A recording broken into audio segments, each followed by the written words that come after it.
Hello even. देखिए last class के अंदर हमने स्टार्ट किया था न्यूक्लिक एसिड के बारे में। न्यूक्लिक एसिड का फॉर्मेशन होता है न्यूक्लियोटाइड से। कई सारे जो न्यूक्लियोटाइड है इनका पॉलीमराइजेशन होता है एंड इससे बनता है क्या, न्यूक्लिक एसिड। आज की क्लास के अंदर हम डिस्कस करेंगे types of nucleic acid.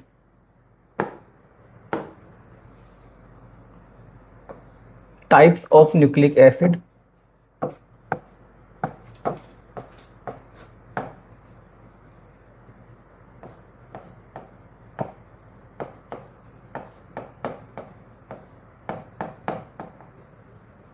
Types of nucleic acid, देखिए on the basis of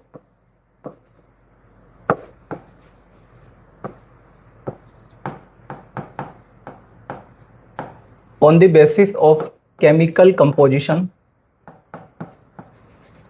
on the basis of chemical composition, जो न्यूक्लिक एसिड है ये बना होता है न्यूक्लियोटाइड से। अब ये जो न्यूक्लियोटाइड है इसका केमिकल कंपोजिशन क्या है हम लोग डिस्कस कर चुके हैं। तो न्यूक्लियोटाइड है ये मेनली दो टाइप का होता है। एक तो होता है इसमें राइबो न्यूक्लियोटाइड, दूसरा होता है क्या, डीऑक्सी राइबो न्यूक्लियोटाइड। तो डिपेंड करेगा कि जो न्यूक्लिक एसिड है वो किस टाइप के न्यूक्लियोटाइड से बना हुआ है। अगर उसके अंदर मिलता है राइबो न्यूक्लियोटाइड, देखिए जो राइबो न्यूक्लियोटाइड है ये जब पॉलीमराइज होते हैं तो इनसे बनता है क्या, आरएनए। एंड जब डीऑक्सी राइबो न्यूक्लियोटाइड पॉलीमराइज होता है तो उससे क्या बनता है, DNA. So on the basis of chemical composition, structure,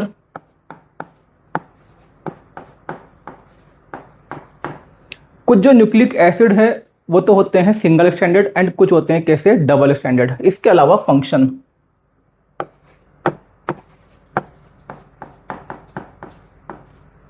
तो on the basis of chemical composition, structure and function, कुछ जो न्यूक्लिक एसिड है वो तो होते हैं जेनेटिक मटेरियल एंड कुछ होते हैं कैसे, नॉन जेनेटिक मटेरियल। जो न्यूक्लिक एसिड है इनके होते हैं मेनली दो type.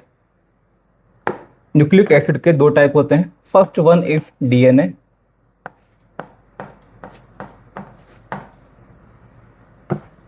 Deoxy ribo nucleic acid, deoxy ribo nucleic acid. Second one is RNA, ribo nucleic acid, ribo nucleic acid. DNA and RNA अगर हम देखते हैं यहाँ पे इवोल्यूशन के बेसिस पे, तो एक्चुअल में पहले जो डेवलपमेंट है वो हुआ था किसका, आरएनए का। आरएनए एक्चुअल में पहले के टाइम पे था क्या, जेनेटिक मटेरियल। जो एंशियंट जेनेटिक मटेरियल है वो किसको मानते हैं हम, आरएनए को मानते हैं। एंड जो आरएनए है इससे फिर इवोल्यूशन हुआ है किसका, डीएनए का। तो पहले जो जेनेटिक मटेरियल था वो आरएनए था, आज के टाइम पे जो जेनेटिक मटेरियल है वो क्या है, डीएनए है। दोनों को खैर हम वन बाय वन डिस्कस करेंगे। पहले हम डिस्कस करेंगे यहाँ पे डीएनए के बारे में।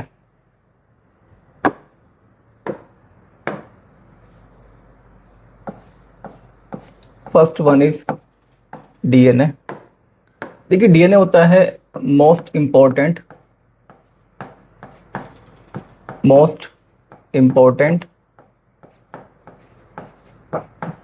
And longest biomolecule of cell.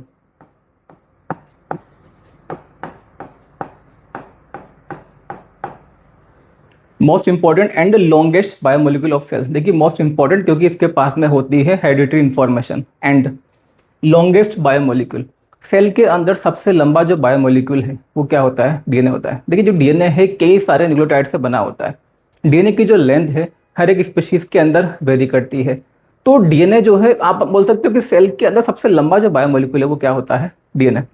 इसके अलावा it act as genetic material, act as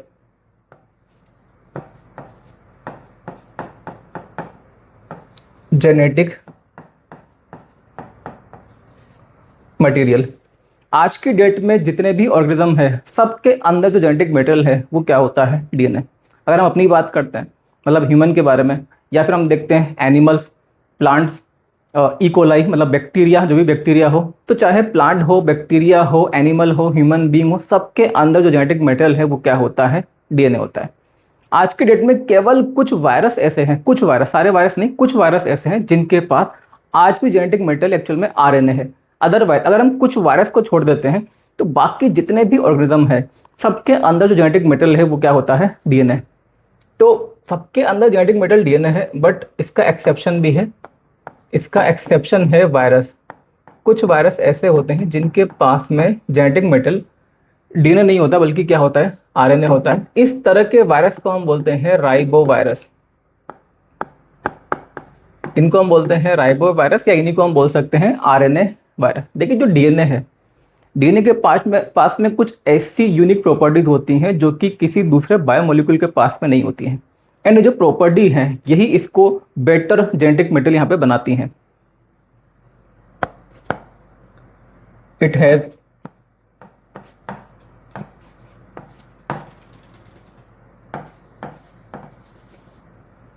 some unique properties. It has some unique properties. DNA के पास में होती है कुछ यूनिक प्रॉपर्टीज, ऐसी प्रॉपर्टी जो कि किसी दूसरे बायोमोलिक्यूल के अंदर नहीं मिलती है। एंड ऐसी प्रॉपर्टीज जो कि जेनेटिक मटेरियल के अंदर मिलना जरूरी भी है, जो कि इसको एक बेटर जेनेटिक मटेरियल बनाती है। तो कुछ ऐसी प्रॉपर्टी मिलती है डीएनए के अंदर जो कि किसी दूसरे बायोमोलिक्यूल में प्रेजेंट नहीं है। एग्जाम्पल के लिए इसमें होता है सेल्फ रेप्लिकेशन,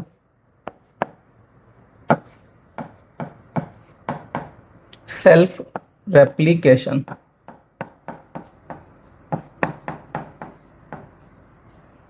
ये जो डीएनए है ये होता है क्या, जेनेटिक मटेरियल। जो जेनेटिक मटेरियल है ये ट्रांसफर होता है पेरेंट से प्रोजेनी में।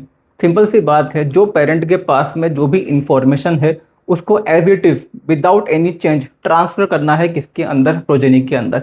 फिर वो जो प्रोजेनी है वो भी उसको ट्रांसफर करेगी अपनी नेक्स्ट जनरेशन के अंदर। तो इसका मतलब ये है कि जो जेनेटिक मटेरियल है उसके अंदर रेप्लिकेशन होना काफ़ी ज़रूरी है। जो डीएनए है इसके अंदर क्या होता है, सेल्फ रेप्लिकेशन। जब सेल्फ रेप्लिकेशन होगा तो उसकी वजह से क्या होता है, जो डीएनए है, डीएनए अपनी जो कॉपी है, अपनी जो रेप्लिका है उसको फॉर्म करता है। इसकी वजह से क्या होता है कि डीएनए के पास में जो भी इंफॉर्मेशन थी वो information as it is without any change वो क्या होता है, नया जो डीएनए बनता है उसके अंदर ट्रांसफर हो जाती है। तो जब नया डीएनए बनेगा फिर यही डीएनए ट्रांसफर होता है नेक्स्ट जनरेशन के अंदर। तो ये काफ़ी इंपॉर्टेंट प्रॉपर्टी है जो कि किस में मिलती है, डीएनए के अंदर। इसके अलावा एक होता है सेल्फ रिपेयर। देखिए डीएनए जो है एक तो इसका स्ट्रक्चर भी काफ़ी स्टेबल होता है। इसके अलावा डीएनए के अंदर मान लीजिए कहीं पे कुछ डैमेज अगर हो भी गया, मान लेते हैं कहीं पे कोई न्यूक्लियोटाइड जो था वो रिमूव हो गया, डिस्प्लेस हो गया, या कहीं पे कोई जो बेस पेयर था या डीएनए कहीं पे ब्रेक हो गया, तो डीएनए के अंदर एक सेल्फ रिपेयर का मैकेनिज्म भी होता है। मतलब डीएनए अपने आप को खुद क्या कर सकता है, यहाँ पे रिपेयर कर सकता है, तो सेल्फ रिपेयर। इसके अलावा एक इसमें प्रॉपर्टी होती है प्रूफ रीडिंग। प्रूफ रीडिंग, देखिए जब डीएनए का रेप्लिकेशन होता है तो क्या होता है कि जो पुराना डीएनए है, जो पहले से डीएनए प्रेजेंट है, उसी से क्या बनता है, नया डीएनए बनता है। अब डीएनए के अंदर यूनिक प्रॉपर्टी होती है जिसको हम क्या बोलते हैं, प्रूफ रीडिंग। मतलब आप ये मान लीजिए जैसे डीएनए है, अब इस डीएनए से क्या बन रहा है, नया डीएनए बन रहा है। तो जब इस डीएनए से नया डीएनए बनता है, वैसे तो क्या डीएनए होता है डबल स्ट्रैंडेड, लेकिन डीएनए जब रेप्लिकेट होता है तो पहले वो अनकॉइल होता है। जो सिंगल स्ट्रैंड है उसका, उसके सामने बनता है एक नया स्ट्रैंड, एंड जो दूसरा वाला स्ट्रैंड है उसके सामने भी क्या बनता है, नया स्ट्रैंड बनता है। तो अभी के लिए आपको ये ध्यान रखना है, जैसे मान लेते हैं कि ये तो है पेरेंटल स्ट्रैंड और इसके सामने ये बन रहा है नया कॉम्प्लीमेंट्री स्ट्रैंड। तो जब ये स्ट्रैंड बनता है तो पूरा यहाँ पे चेक भी किया जाता है कि भाई जैसे यहाँ पे जो नाइट्रोजन बेस है उसका कॉम्प्लीमेंट्री यहाँ पे है या नहीं है। इसी को क्या बोलते हैं हम, प्रूफ रीडिंग। पूरा चेक किया जाएगा। यहाँ पे कुछ एंजाइम होते हैं जो कि पूरा चेक करते हैं कि यहाँ पे जैसे मान लीजिए यहाँ पे सी है, यहाँ पे जी है, तो इनका कॉम्प्लीमेंट्री यहाँ पे है या नहीं है, इसको बोलते हैं प्रूफ रीडिंग। मान लीजिए कि जैसे यहाँ पे सी है, यहाँ पे क्या होना चाहिए, जी, लेकिन यहाँ पे मान लीजिए यहाँ पे टी है, तो उस टी को यहाँ पे हटाया जाएगा एंड वापस क्या आएगा, यहाँ पे जी आएगा। तो अगर कहीं पे मान लीजिए कुछ एरर है तो उसको करेक्ट भी किया जाता है। इसको हम क्या बोलते हैं, प्रूफ रीडिंग।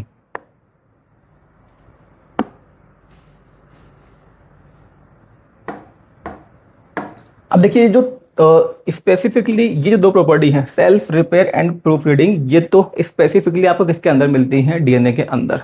और ये जो फर्स्ट वाली प्रॉपर्टी है सेल्फ रेप्लिकेशन, मेनली चलो ये भी मिलती है डीएनए के अंदर, लेकिन कुछ आरएनए हैं, स्पेशली हमने बात कर रहे हैं किसके बारे में, वायरस के बारे में। कुछ वायरस ऐसे हैं, जैसे हमने यहाँ पे एग्जाम्पल लिया था कि कुछ वायरस के अंदर जेनेटिक मटेरियल क्या होता है, आरएनए होता है, उनको हम क्या बोलते हैं, राइबो वायरस। तो ऐसे वायरस जिनके पास में जेनेटिक मटेरियल क्या है, आरएनए है, तो उनके अंदर तो रेप्लिकेशन भी किसका होगा, आरएनए का होगा। तो बस वो जो वायरस है वहाँ पे एक तरह से एक्सेप्शन है कि उनके अंदर जो रेप्लिकेशन है वो किसका हो रहा है, आरएनए का। अगर हम उन वायरस को छोड़ देते हैं तो बाकी के जितने भी ऑर्गेनिज्म है, चाहे हम लोग हों, प्लांट हो, एनिमल हो, इसके अलावा चाहे बैक्टीरिया हो, सबके अंदर जो रेप्लिकेशन है वो होता है डीएनए के अंदर, न कि आरएनए के अंदर। तो सिंपल सा आप बोल सकते हो कि replication, self repair, proof reading, ये कुछ यूनिक प्रॉपर्टीज़ हैं डीएनए के अंदर जो कि किसी दूसरे बायोमोलिक्यूल के अंदर हमें देखने को नहीं मिलती है। इसके अलावा देखिए जो डीएनए है ये है जेनेटिक मटेरियल, और जब जेनेटिक मटेरियल है इसका मतलब ये है कि ये हर एक टाइप की जो सेल है उसके अंदर हमें मिलता है। सेल मेनली होती है दो टाइप की, एक तो होती है प्रोकैरियोटिक सेल, दूसरी होती है यूकैरियोटिक सेल। तो डीएनए दोनों के अंदर प्रेजेंट होता है। प्रोकैरियोटिक सेल, देखिए जो प्रोकैरियोटिक सेल होती है इसके पास में कोई न्यूक्लियस तो होता नहीं है, क्योंकि न्यूक्लियर मेम्ब्रेन क्या होती है यहाँ पे, एब्सेंट। तो प्रोकैरियोटिक सेल के अंदर जो डीएनए होता है, डीएनए कोइल होता है, फोल्ड होता है, एंड साइटोप्लाज्म के अंदर एक डेंस मास की फॉर्म में प्रेजेंट होता है। इसी को हम बोलते हैं जीनोफोर या फिर न्यूक्लियोइड। तो आप तो सिंपल से समझ सकते हैं कि जो डीएनए है प्रोकैरियोटिक सेल के अंदर ये प्रेजेंट होता है कहाँ पे, साइटोप्लाज्म में, क्योंकि यहाँ पे कोई प्रॉपर न्यूक्लियस नहीं होता है, क्योंकि न्यूक्लियर मेम्ब्रेन यहाँ पे क्या होती है, एब्सेंट होती है। एंड अगर हम बात करते हैं यूकैरियोट्स के बारे में, मीन्स यूकैरियोटिक सेल में, यूकैरियोटिक सेल के अंदर जो डीएनए है मेनली तो मिलता है कहाँ पे, न्यूक्लियस में। जैसे हम लोग यूकैरियोट्स हैं तो हमारा जो डीएनए है, हमारा जो मैक्सिमम डीएनए है वो कहाँ मिलता है, न्यूक्लियस के अंदर। लेकिन कुछ जो डीएनए है, थोड़ा बहुत जो डीएनए है वो हमारा साइटोप्लाज्म के अंदर भी प्रेजेंट होता है। जैसे हम अपनी बात कर रहे हैं तो हमारे अंदर होता है साइटोप्लाज्म में माइटोकॉन्ड्रिया। जो माइटोकॉन्ड्रिया है उसके अंदर भी क्या होता है, डीएनए। अगर हम बात करते हैं मान लीजिए प्लांट्स के बारे में, तो प्लांट के पास तो माइटोकॉन्ड्रिया भी होता है एंड क्लोरोप्लास्ट भी होता है। माइटोकॉन्ड्रिया एंड क्लोरोप्लास्ट, या बोल सकते हो आप प्लास्टिड, ये ऐसे स्ट्रक्चर्स हैं, ऐसे ऑर्गेनल्स हैं जिनके अंदर क्या मिलता है, डीएनए मिलता है। तो मेनली तो मिलेगा न्यूक्लियस के अंदर एंड साइटोप्लाज्म में भी मिलता है। साइटोप्लाज्म के अंदर ही मिलता है मेनली, किसके अंदर, एक तो mitochondria,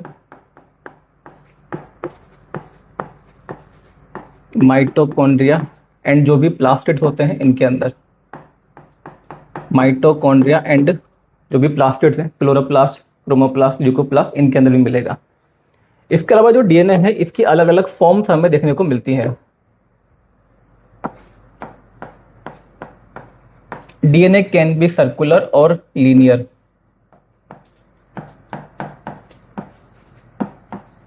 DNA can be circular और लीनियर।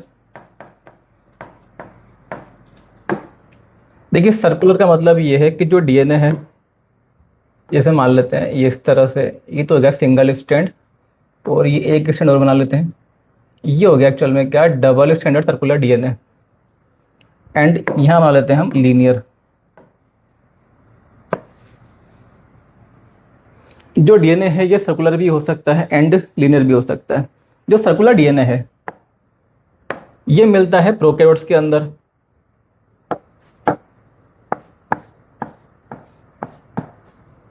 प्रोकैरियोट्स के अंदर मिलता है। इसके अलावा जो हमने यहाँ पे बात की थी माइटोकॉन्ड्रिया एंड प्लास्टिड, देखिए माइटोकॉन्ड्रिया एंड प्लास्टिड जो है इनके अंदर जो डीएनए है ये भी कैसा होता है, एक्चुअल में सर्कुलर।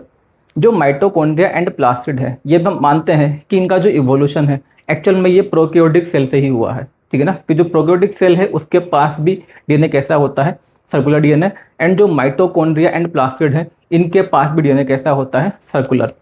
तो आपको बस ध्यान रखना है कि जो सर्कुलर डीएनए है वो कहाँ प्रेजेंट होता है, प्रोकैरियोट्स के अंदर मिलता है। इसके अलावा ये जो साइटोप्लाज्मिक सेल ऑर्गेनल्स हैं, माइटोकॉन्ड्रिया एंड प्लास्टिड्स, तो आप लिख सकते हो इसमें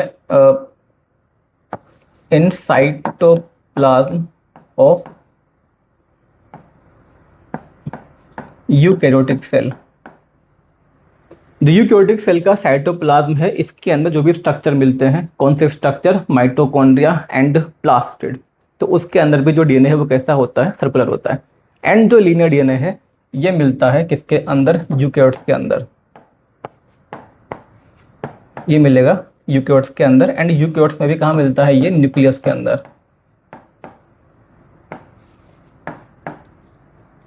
मतलब ये अगर हम अपनी बात करते हैं तो हमारा जो सेल है, हमारे जो सेल है उसका जो न्यूक्लियस है, न्यूक्लियस के अंदर तो जो डीएनए है वो कैसा मिलता है, लीनियर डीएनए। यहाँ पे मिलेगा हमारा मैक्सिमम डीएनए।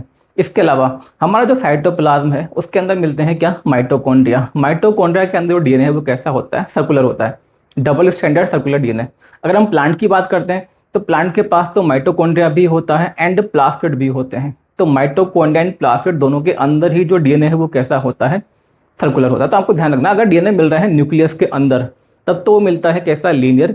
अगर डीएनए मिल रहा है साइटोप्लाज्म में तो वो कैसा मिलेगा, सर्कुलर। इसके अलावा जो बैक्टीरिया है यानी कि जो प्रोकैरियोट है, इनके पास तो न्यूक्लियस होता नहीं है, तो यहाँ भी जो डीएनए है वो कैसा होता है, सर्कुलर।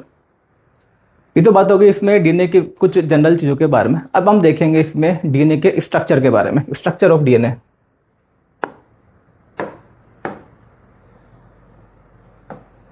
स्ट्रक्चर ऑफ डीएनए,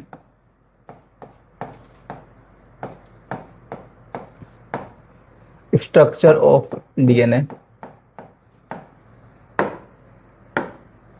देखिए डीएनए का जो स्ट्रक्चर है उसमें खैर जो नाम हम मेनली जानते हैं वो है Watson and Crick. Watson and Crick ने 1953 के अंदर डीएनए का फाइनल 3D जो स्ट्रक्चर है वो दिया था। लेकिन ऐसा नहीं कि सारी जो चीज़ें हैं वो वॉटसन एंड क्रिक ने हमें बताई हैं। वॉटसन एंड क्रिक से पहले कई सारे साइंटिस्ट आए अलग अलग टाइम पीरियड में, उन्होंने डीएनए के बारे में कई सारी जो चीज़ें हैं वो हमें बताई। एंड वॉटसन एंड क्रिक ने क्या किया, वो सारे जो इन्फॉर्मेशन थी उसको कंपाइल करके डीएनए का जो 3D स्ट्रक्चर है, जो मॉडल है, वो उन्होंने तैयार किया। तो पहले हम बात करेंगे उन अलग अलग साइंटिस्ट के कंट्रीब्यूशन के बारे में, फिर हम आएंगे वॉटसन एंड क्रिक के 3D मॉडल के बारे में, उसको देखेंगे।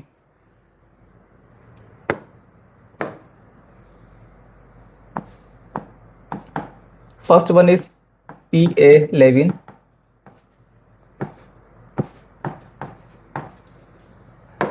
इनका जो वर्क है ये था 1910 का। इन्होंने ये बताया कि जो डीएनए है, DNA consist of 4 types of nucleotides. DNA consist of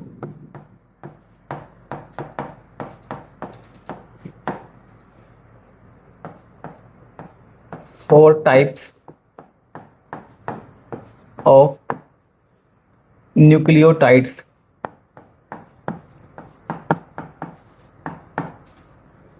DNA consist of 4 types of nucleotides, ये हमें बताते हैं कौन, लेविन साइंटिस्ट 1910 में। इसके अलावा ये यहाँ पे एक हाइपोथेसिस को प्रपोज करते हैं। ही proposed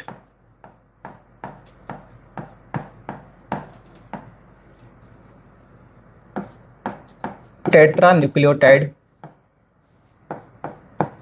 he proposed tetranucleotide hypothesis।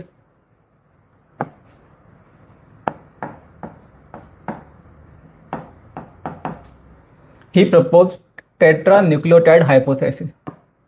देखिए इसमें ये बताते हैं एक्चुअल में कि होता क्या है कि जो डीएनए है उसके अंदर 4 जो न्यूक्लियोटाइड है, 4 न्यूक्लियोटाइड की बनती है एक फंडामेंटल यूनिट। देखिए इस हाइपोथेसिस में उन्होंने ये बताया, a fundamental unit, a fundamental unit of 4 nucleotides, a fundamental unit of 4 nucleotides repeats multiple time, repeats multiple times and forms DNA. यहाँ पे इनका मतलब सिंपल सा ये था कि होता क्या है कि जो 4 न्यूक्लियोटाइड है इनकी बनती है एक फंडामेंटल यूनिट। जैसे हम एग्जांपल लेते हैं, इन्होंने बताया कि भाई जैसे मान लीजिए आप के ATCG, ये हो गई 4 न्यूक्लियोटाइड की एक फंडामेंटल यूनिट। अब ये जो यूनिट है ये बार बार में रिपीट होती है, मतलब इसके बाद में फिर से क्या मिलेगा, ATCG, फिर से क्या मिलेगा, ATCG। तो ये मल्टीपल टाइम ये जो फंडामेंटल यूनिट है 4 न्यूक्लियोटाइड की ये रिपीट होती है, एंड इसके रिपीटेशन से ही क्या बनता है, DNA बनता है। देखिए आज के डेट में हमको पता है कि ये वाली जो इन्होंने बात बताई है एक्चुअल में ये क्या है, गलत है। मतलब इनकी ये जो हाइपोथेसिस थी, टेट्रा न्यूक्लियोटाइड हाइपोथेसिस, इसको क्या कर दिया गया, रिजेक्ट। लेकिन जो इन्होंने ये बताया था कि 4 टाइप के न्यूक्लियोटाइड होते हैं, 4 टाइप के न्यूक्लियोटाइड होते हैं, ये तो इनकी बात सही थी। लेकिन ये वाली जो बात है कि भाई जो फंडामेंटल यूनिट है वो होती है 4 न्यूक्लियोटाइड की, जो कि बार बार में रिपीट होती है, ये इनकी जो बात थी, जो हाइपोथेसिस थी, ये क्या बात है यहाँ पे, रिजेक्ट।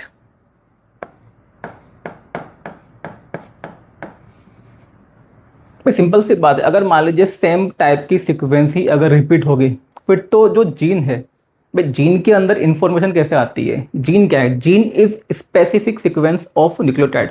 अगर मान लीजिए जो सीक्वेंस है वही सेम रहेगी, तो अलग अलग टाइप के जो जीन है, अलग अलग टाइप की जो इंफॉर्मेशन है उसको स्टोर कर पाना पॉसिबल नहीं है। जीन की एक्चुअल में जो अलग अलग सीक्वेंस है, न्यूक्लियोटाइड की जो अलग अलग सीक्वेंस है, उसी की वजह से जो जीन है उसके अंदर आती है स्पेसिफिसिटी। उसी की वजह से हम बोलते हैं कि जो अलग अलग टाइप के जीन होते हैं, अलग टाइप के जीन का मतलब सिंपल सा ये, अलग अलग टाइप के न्यूक्लियोटाइड की सीक्वेंस। मतलब न्यूक्लियोटाइड तो फिर चाहे 4 ही टाइप के हैं, लेकिन कौन सा जो न्यूक्लियोटाइड है वो किसके बाद में आएगा, एंड जो न्यूक्लियोटाइड है उनका नंबर कितना होगा, मतलब कितनी लंबी चेन होगी। तो जीन की स्पेसिफिसिटी के लिए जो न्यूक्लियोटाइड है उनकी स्पेसिफिक सीक्वेंस का, अलग अलग सीक्वेंस का होना जरूरी होता है अलग अलग जीन के लिए। लेकिन उन्होंने बताया कि 4 जो न्यूक्लियोटाइड है ये क्या होते हैं, यही मतलब एज इट इज रहते हैं और ये बार बार में रिपीट होते हैं। तो इस बात को मैंने एक्सेप्ट कर लिया गया कि भाई 4 टाइप के न्यूक्लियोटाइड तो हैं, लेकिन ये जो इनकी हाइपोथेसिस थी इसको क्या कर दिया गया यहाँ पे, रिजेक्ट। अब इनके बाद में आते हैं नेक्स्ट साइंटिस्ट।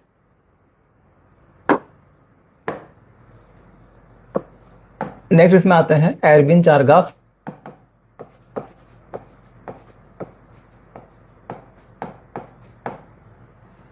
इनका जो वर्क है ये था 1950 का।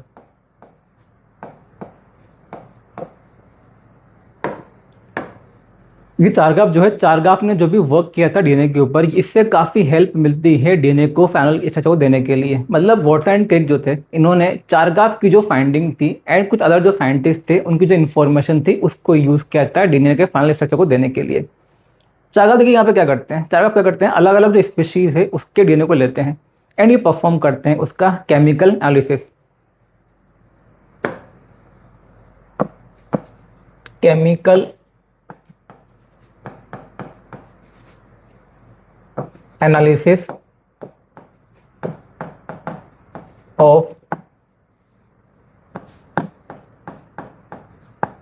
DNA of different species.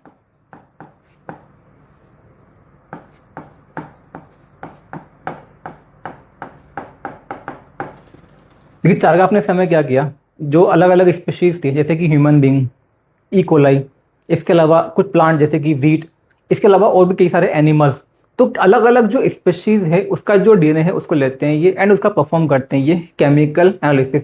इसके बेसिस पे इनको कुछ ये देखने को, इनको एक कॉमन पैटर्न देखने को मिलता है एंड इन्हीं को हम बोलते हैं चारगाफ इक्विवेलेंसी रूल। इनके जो कंक्लूजन्स थे, his conclusions are known as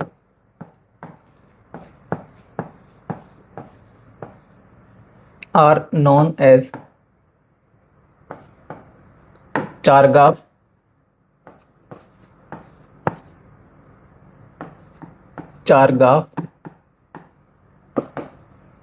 equivalency rule, Chargaff equivalency rule. देखिए चारगाफ का जो ये वर्क था एक्चुअल में, ये आप बोल सकते हो और 2 तरीके से काफ़ी इंपॉर्टेंट था। पहली चीज़ तो ये, जब हमने बात की थी डीएनए की, जब सर्च हुई थी, मतलब जब सर्च किया गया था जेनेटिक मटेरियल को, देखिए हुआ क्या था, जैसे 1928 में तो जो फ्रेडरिक ग्रिफिथ थे उन्होंने बताया कि भाई कोई ट्रांसफॉर्मिंग प्रिंसिपल होता है जो कि R टाइप के बैक्टीरिया को S टाइप के बैक्टीरिया में कन्वर्ट करता है। उसके बाद में फिर 1944 जो है इसमें आता है next experiment, Avery, MacLeod and McCarty. वो ये बताते हैं कि एक्चुअल में जो ग्रिफिथ का ट्रांसफॉर्मिंग प्रिंसिपल है ये क्या होता है, ये होता है एक्चुअल में डीएनए। लेकिन जो 1944 का टाइम था यहाँ पे कई लोग जो है एवरी, मैकलियोड एंड मैककार्टी का जो एक्सपेरिमेंट है इनकी बातों से एक्चुअल में एग्री नहीं करते हैं, क्योंकि इस टाइम पे भी लोगों को भी ये लग रहा था कि जो प्रोटीन है ये होना चाहिए क्या, जेनेटिक मटेरियल। अभी भी मतलब कई लोगों को डीएनए को लेकर डाउट था, कई लोगों को विश्वास नहीं हो रहा था कि जो डीएनए है उसके अंदर भी इतनी डाइवर्सिटी हो सकती है। लोगों को लगता था कि भाई डीएनए है 4 टाइप के चलो न्यूक्लियोटाइड उसके अंदर होते हैं, तो लेकिन डीएनए इतना डाइवर्स नहीं हो सकता जितना कि प्रोटीन होता है।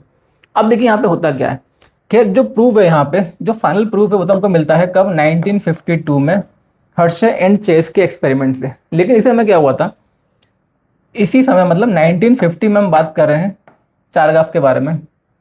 चारगाफ ने अलग अलग जो स्पीशीज है उसका जो डीएनए है उसको केमिकली उन्होंने एनालाइज किया। इसके बेसिस पे उन्होंने कुछ चीज़ों को यहाँ पे ऑब्जर्व किया। पहले तो उन्होंने ये देखा कि होता क्या है कि हर एक जो स्पीशीज है, जैसे मान लीजिए अगर जो चारगाफ है पता कर रहे हैं एडेनिन के बारे में, एडेनिन, तो चारगाफ ने देखा कि जो एडेनिन है इसका जो परसेंटेज है ये ह्यूमन के डीएनए के अंदर तो अलग है, ई कोलाई के अंदर जो एडेनिन है इसका परसेंटेज अलग है, जो वीट है इसके अंदर जो एडेनिन का परसेंटेज है वो अलग अलग है। मतलब ये है कि हर एक स्पीशीज के अंदर जो एडेनिन है वो कैसा मिल रहा है, स्पेसिफिक मिल रहा है। ठीक है, तो यहाँ से जब मतलब चारगाफ ने जब ये चीज़ें बताई, अब यहाँ से क्या हुआ, अब यहाँ पे कई सारे जो लोग थे वो यहाँ पे कन्विंस उन्होंने स्टार्ट कर दिया। देखिए डीएनए के बारे में क्या था, एक्चुअल में बहुत ज़्यादा इन्फॉर्मेशन नहीं थी, इस वजह से भी लोग डाउट में थे कि जो डीएनए है ये जेनेटिक मटेरियल होता भी है कि नहीं होता है। लेकिन जब 1950s में, देखिए पहली बात तो ये कि 1944 में जो एवरी, मैकलियोड एंड मैककार्टी थे उन्होंने बताया कि हमारे अकॉर्डिंग जो ट्रांसफॉर्मिंग प्रिंसिपल है वो क्या होता है, डीएनए होता है। एंड जो 1950s है यहाँ पे जो चारगाफ है ये अपने एक्सपेरिमेंट को परफॉर्म करते हैं, जो डीएनए है उसको एनालाइज करते हैं और ये बताते हैं कि जो भी बेसेस होते हैं हर एक स्पीशीज के अंदर स्पेसिफिक परसेंटेज होता है किसी भी बेस का। मतलब ऐसा नहीं कि जो एडेनिन है सबके अंदर कोई एक स्पेसिफिक नंबर है उतना ही मिलेगा, हर एक स्पीशीज के अंदर अलग अलग मिलता है। तो यहाँ से अब लोगों को समझ में आने लगा कि इसका मतलब ये है कि जो डीएनए है ये भी कैसा होता है, काफ़ी डाइवर्स होता है। तो अब मतलब चारगाफ के वर्क की वजह से कई सारे जो साइंटिस्ट हैं ये कन्विंस हो गए थे कि जो डीएनए है ये भी काफ़ी डाइवर्स है, कि भाई चलो ठीक है जो डीएनए है उसके अंदर जो न्यूक्लियोटाइड है तो 4 टाइप के मिलते हैं, लेकिन उनका जो परसेंटेज है ये सबके अंदर क्या करता है, वेरी करता है। इसका मतलब ये है कि जो डीएनए है उसके अंदर अलग अलग टाइप के जो जीन है ये मिल सकते हैं, जो डीएनए है ये अलग अलग टाइप की जो इन्फॉर्मेशन है इनको कैरी कर सकता है अलग अलग टाइप के ऑर्गेनिजम्स के अंदर। तो पहली चीज़ तो ये। अब इसी के बाद में फिर 1952 में आता है हर्शे एंड चेस का एक्सपेरिमेंट। तो उस समय तक एक तो वैसे ही लोग जो थे काफ़ी हद तक कन्विंस हो चुके थे कि हाँ डीएनए हो सकता है। एंड जो हर्शे एंड चेस का एक्सपेरिमेंट था यहाँ से फाइनली प्रूव हो गया कि जो डीएनए है वही क्या होता है, जेनेटिक मटेरियल। तो इस समय क्या किया लोगों ने, सारी जो चीज़ें थी डीएनए के बारे में उनको एक्सेप्ट कर लिया। तो पहली चीज़ तो ये कि डीएनए जो है वो जेनेटिक मटेरियल होता है, इसको एक्सेप्ट करने में एक तरह से इनके एक्सपेरिमेंट से हेल्प मिलती है इस समय। दूसरी चीज़ ये, इन्होंने बताया चारगाफ इक्विवेलेंसी रूल जो दिया इन्होंने, ठीक है ना, इन्होंने डीएनए के बारे में जो चीज़ें बताई एक्चुअल में इन चीज़ों को, इस इंफॉर्मेशन को फिर वॉटसन एंड क्रिक ने यूज़ किया था डीएनए का फाइनल स्ट्रक्चर देने के लिए। ठीक है, इन्होंने ये बताया कि किसी भी स्पीशीज के अंदर देखिए होता क्या एक्चुअल में, जो एडेनिन है, एडेनिन एंड ग्वानिन, मतलब ये है कि जो प्यूरिन है, इन्होंने ऑब्जर्व किया कि किसी भी स्पीशीज के अंदर जो प्यूरिन है जितना होता है प्यूरिन लगभग उतना ही क्या होता है, pyrimidine.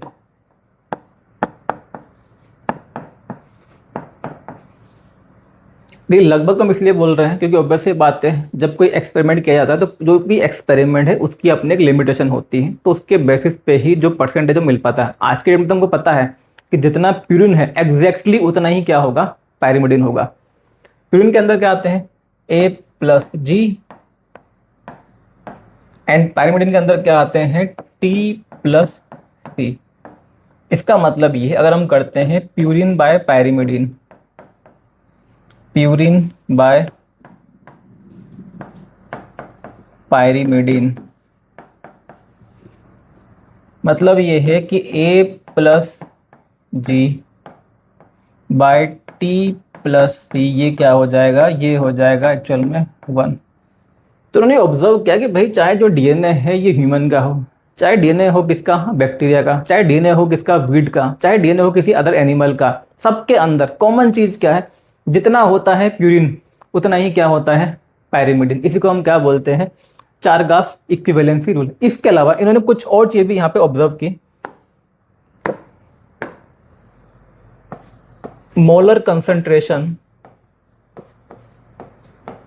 Of adenine,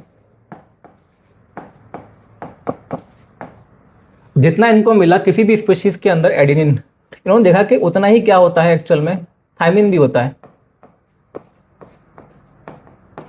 molar concentration of thiamine, जितना होता है एडेनिन उतना ही क्या होता है, थायमिन होता है। ऐसे ही इन्होंने ये भी ऑब्जर्व किया कि हर एक स्पीशीज के अंदर जितना मोलर कंसंट्रेशन होता है किसका, ग्वानिन का, molar concentration of guanine it is equal to molar concentration of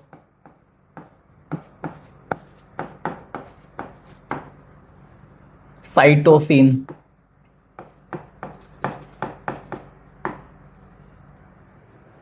molar concentration of guanine is equal to molar concentration of cytosine.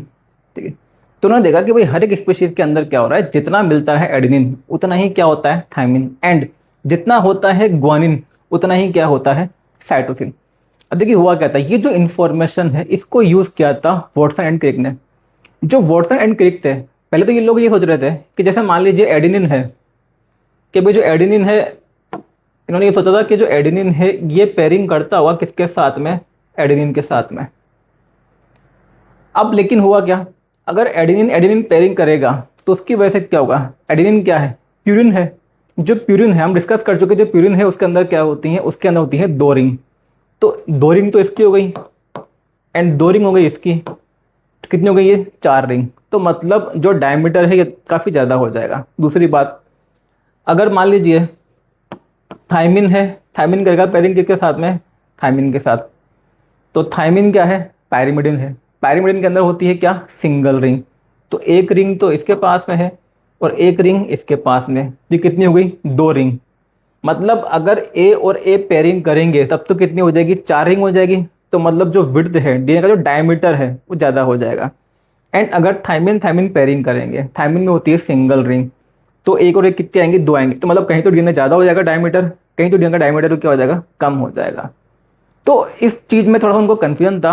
तब उन्होंने देखा कि भाई जो चारगाफ थे उन्होंने क्या बताया था, उन्होंने ये देखा था, चारगाफ ने ऑब्जर्व किया था कि जो एडेनिन है, जितना होता है एडेनिन उतना ही क्या होता है, थायमिन, एंड जितना होता है ग्वानिन उतना ही क्या होता है, साइटोसिन। तो अब जो वॉटसन एंड क्रिक थे जब ये तैयार कर रहे थे डीएनए का मॉडल, तो उन्होंने क्या किया कि उन्होंने फिर आइडिया लगाया कि भाई जो एडेनिन है इसकी हम पेयरिंग करा देते हैं किसके साथ में, थायमिन के साथ। एंड जो ग्वानिन है इसकी पेयरिंग कराएंगे हम किसके साथ में, साइटोसिन के साथ। अब देखिए इससे फ़ायदा क्या होगा, एडेनिन क्या है यहाँ पे, प्यूरिन है। प्यूरिन का मतलब क्या है, इसके पास में क्या है, दो रिंग, एंड ये क्या है, टी क्या है, थायमिन जो है ये है पायरिमिडिन, इसके पास में एक रिंग। तो 2 + 1 कितना हो गया, 3 रिंग। यहाँ पे ग्वानिन क्या है, ये है आपका प्यूरिन है, तो इसके पास में है दो रिंग। साइटोसिन क्या है, ये है पायरिमिडिन, इसके पास में एक रिंग। देखिए यहाँ भी 2 + 1 क्या हुआ, 3 रिंग। तो सिंपल सी बात है, एक तरफ होगा प्यूरिन, दूसरी तरफ क्या होगा, पायरिमिडिन। उसकी वजह से क्या होगा, जो एक प्लेन है, जो एक बेस पेयर है, उसमें एक्चुअल में कितनी रिंग रहेंगी, 3 रिंग रहेंगी। जब हमेशा बेस पेयर में 3 रिंग रहेंगी तो डीएनए का जो डायमीटर वो कैसा रहेगा, सेम रहेगा, यूनिफॉर्म रहेगा। तो ये जो डेटा है इसको यूज किया था वॉटसन एंड क्रिक ने पेयरिंग को समझाने के लिए एंड डीएनए का जो यूनिफॉर्म डायमीटर है उसको एक्सप्लेन करने के लिए। देखिए इसके अलावा जो जो चारगाफ थे इन्होंने ये भी बताया, इन्होंने बताया बेस रेशियो के बारे में। बेस रेशियो,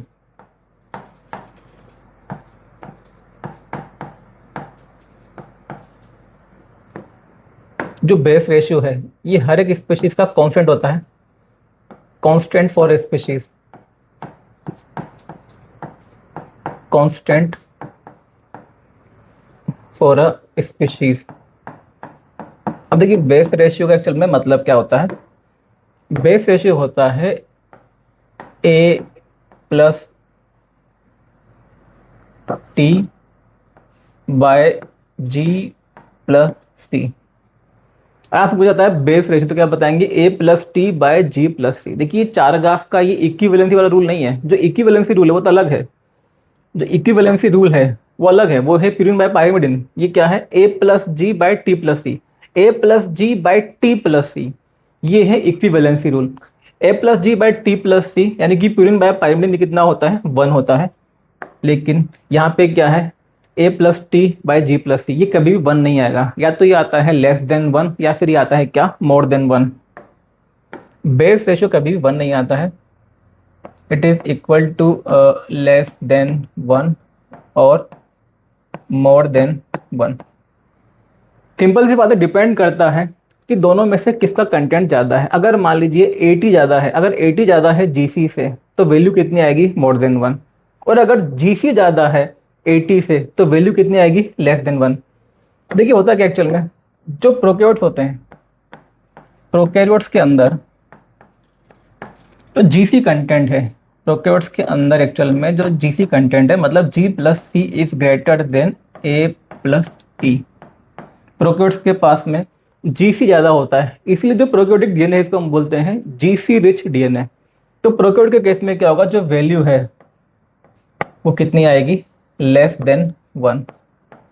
प्रोकैरियोट के केस में जो बेस रेशियो की वैल्यू है वो कितनी आती है, लेस देन 1। लेकिन अगर हम देखते हैं यूकैरियोट्स के बारे में, यूकैरियोट्स के अंदर जो बेस रेशियो की वैल्यू है, होता क्या है, यूकैरियोट्स के अंदर ए प्लस टी इज मोर और ग्रेटर देन जी प्लस सी। मतलब ए प्लस टी ज़्यादा होता है किससे, जी प्लस सी से। यूकैरियोट्स के अंदर एडेनिन एंड थाइमिन ज़्यादा होते हैं ग्वानिन एंड साइटोसिन से। इसकी वजह से क्या होता है, जो वैल्यू है वो क्या आएगी, more than 1। Value of base ratio is more than 1। तो यहाँ पे जो चार ग्राफ थे उन्होंने ये बताया कि जो बेस रेशियो की वैल्यू है हर एक स्पीशीज के लिए कैसी होती है, कांस्टेंट होती है। डिपेंड करता है हम किसकी बात करें। अगर प्रोकैरियोटिक स्पीशीज है तो प्रोकैरियोट की जो भी स्पीशीज है एक्चुअल में उनके लिए क्या होता है, जो वैल्यू है ये आती है कितनी, लेस देन 1। एंड जो यूकैरियोट्स हैं उनके अंदर क्या होता है, जो एडेनिन थाइमिन है वो ज़्यादा होता है, इसलिए जितने भी यूकैरियोट्स हैं उनके अंदर जो ये वैल्यू आती है वो कितनी आती है, मोर देन 1। एंड जो वैल्यू है ये हर एक स्पीशीज के लिए क्या होती है, कांस्टेंट होती है।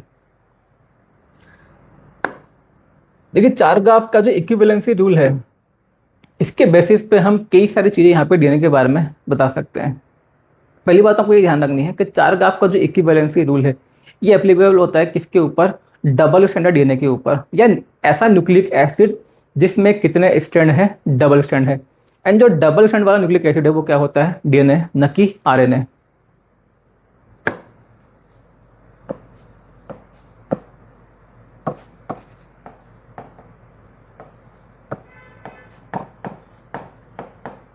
चार graphs equivalency rule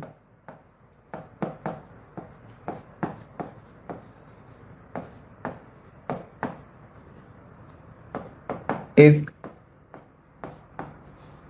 only applicable for double stranded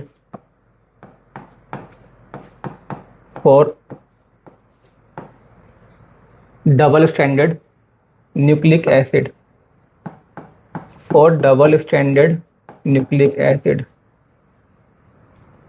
और ये क्या होता है, डीएनए। जो डीएनए है ये क्या होता है, मेनली डबल स्ट्रैंडेड। मतलब जो हमने यहाँ पे बात की थी कि इन्होंने जो चीज़ें यहाँ पे ऑब्जर्व की, ये कि जो एडेनिन है वो किसके बराबर होगा, थायमिन के बराबर। एंड जो ग्वानिन है वो किसके बराबर होगा, साइटोसिन के बराबर, क्योंकि इन्होंने ऑब्जर्व किया था किसको, डबल स्ट्रैंडेड डीएनए को। तो जो भी यहाँ पे रूल है कि भाई एडेनिन जो है हमेशा थायमिन के बराबर होगा, या जो ग्वानिन है वो हमेशा साइटोसिन के बराबर होगा, ये केवल किस केस के लिए एप्लीकेबल है, अगर हम बात करें डबल स्ट्रैंडेड न्यूक्लिक एसिड यानी कि डीएनए के बारे में। जो डीएनए है उसमें होते हैं 2 स्ट्रैंड, तो वहाँ पे ये एप्लीकेबल है। लेकिन अगर बात करते हैं आरएनए के बारे में, जो आरएनए है उसमें होता है क्या, सिंगल स्ट्रैंड। तो आरएनए के केस में हम जो बेसेस हैं उनका कंपोजिशन नहीं निकाल सकते, मतलब जो इक्विवेलेंसी रूल है उसे नहीं निकाल सकते। भाई या तो आप बोल दोगे अगर डीएनए है आपको बोल दिया कि जो एडिनिन है वो है 30%, तो आप बता देंगे कि जो थाइमिन है वो भी कितना है, 30% है। लेकिन अगर मान लीजिए आप बात करें सिंगल स्ट्रैंडेड के बारे में, यानी कि अगर हम बात करते हैं आरएनए के बारे में, अगर आरएनए के अंदर ये बोला गया कि एडिनिन है 30%, तो अब आप थाइमिन के बारे में नहीं बता सकते भाई। यहाँ तो आपने पेयरिंग की वजह से बोल दिया कि जितना एडिनिन उतना ही क्या होगा, थाइमिन, बट यहाँ पे तो कोई पेयरिंग है नहीं। तो जो सिंगल स्ट्रैंड होता है वहाँ पे जो इक्विवेलेंसी रूल है ये एप्लीकेबल नहीं होता है।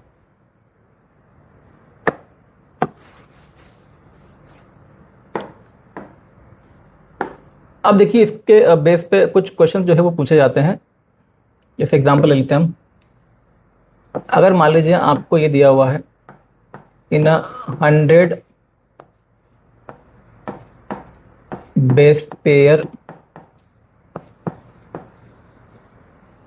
Long DNA, 100 base pair long DNA है, इसके अंदर आपको दिया है कि जो एडिनिन है, एडिनिन इज 20%। तो आपको बताना है बाकी के सभी बेसेस के नंबर के बारे में, परसेंटेज नहीं। मान लीजिए आपसे पूछा गया है उनका नंबर कितना होगा, एडिनिन का भी नंबर, क्योंकि तो परसेंटेज है, एडिनिन कितना होगा, एंड जो बाकी के बेसेस हैं उनका नंबर कितना होगा। अब देखिए इसमें आपको करना क्या है, तो आपको ये देखना है कि जो चार ग्राफ का जो रूल है उसको हम लगा सकते हैं कि नहीं लगा सकते हैं। यहाँ पे दिया है 100 बेस पेयर, देखिए पेयर दिया है, इसका मतलब क्या है कि यहाँ पे जो न्यूक्लिक एसिड है वो कैसा है, डबल स्टैंडर्ड है, मतलब जो डीएनए वो कैसा दिया है, डबल स्टैंडर्ड। तो यहाँ पे ये हो गया 100 बेस पेयर का मतलब ये है कि 100 बेसेस तो इस वाले स्ट्रैंड पे हैं, एंड जो 100 बेसेस हैं वो इस वाले स्ट्रैंड पे हैं। ये हो गया अब 100 बेस पेयर, मतलब ये कि जो टोटल बेस है वो कितने हो जाएंगे, 200। टोटल जो बेसेस हैं कितने हो जाएंगे, 200। इनका जो 20% है वो क्या है, एडिनिन, इसका आप निकालेंगे क्या, 20% एडिनिन। तो इसका जो 20% है वो क्या आएगा, ये आएगा 40। तो 40 क्या है, एडिनिन है। जब 40 एडिनिन है इसका मतलब ये है कि जो थाइमिन है वो भी कितना होगा, 40 होगा, ये तो हमको पता ही है, ए पेयर्स विथ टी। तो 40 क्या होगा यहाँ पे, थाइमिन। मतलब ये है कि ए प्लस टी कितना हो गया यहाँ पे, 80 हो गया। ए प्लस टी कितना हो गया यहाँ पे, 80। जब a प्लस टी यहाँ पे 80 हो गया, तो अब क्या बचा है यहाँ पे g प्लस सी। तो g प्लस सी कितना होगा, g प्लस सी होगा 120। टोटल कितना था यहाँ पे, 200 था। तो जो 200 है, अब इसमें से आप 80 को क्या कर देंगे, माइनस कर देंगे। इसका मतलब जो g प्लस सी है, g प्लस सी, ये कितना बचा आपका, 120। क्योंकि जो a प्लस टी है वो कितना आया है, 80 आया है। तो बचे क्या, दो टाइप के बेस बचे, g प्लस सी, तो कितना हो जाएगा, 120। 200 माइनस 80 कितना बचा, 120। अब जो g प्लस सी है दोनों मिला के 120 है, तो इसमें से g होगा कितना, 60, एंड जो c है ये भी कितना होगा, 60 होगा। तो इस तरह जो क्वेश्चन है उसका आप सोल्व कर सकते हैं। मतलब आपको कोई डीएनए दिया हुआ है, डबल स्टैंडर्ड डीएनए, उसके अंदर आपको दिया हुआ है किसी सिंगल बेस के बारे में, तो बाकी के जितने भी बेस है उनका जो भी नंबर है, जो परसेंटेज है, उसके बारे में आप कैलकुलेट कर सकते हैं। तो ये हो गया चार ग्राफ के वर्क के बारे में, ठीक है। इसके बाद हम देखेंगे नेक्स्ट साइंटिस्ट के बारे में।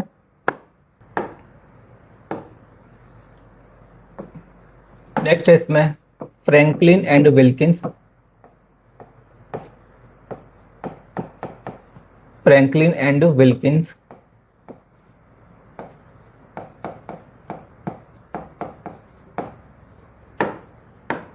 इनका जो वर्क है ये था 1950 से लेकर 1951 का। मेनली इनका जो वर्क का ड्यूरेशन है वो ये था।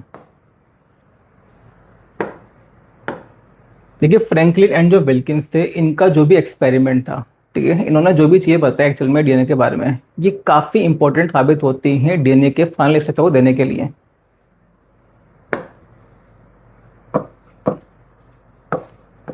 X ray diffraction study, X ray diffraction study of DNA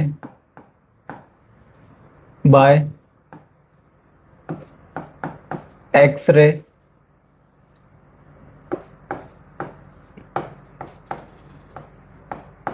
crystallography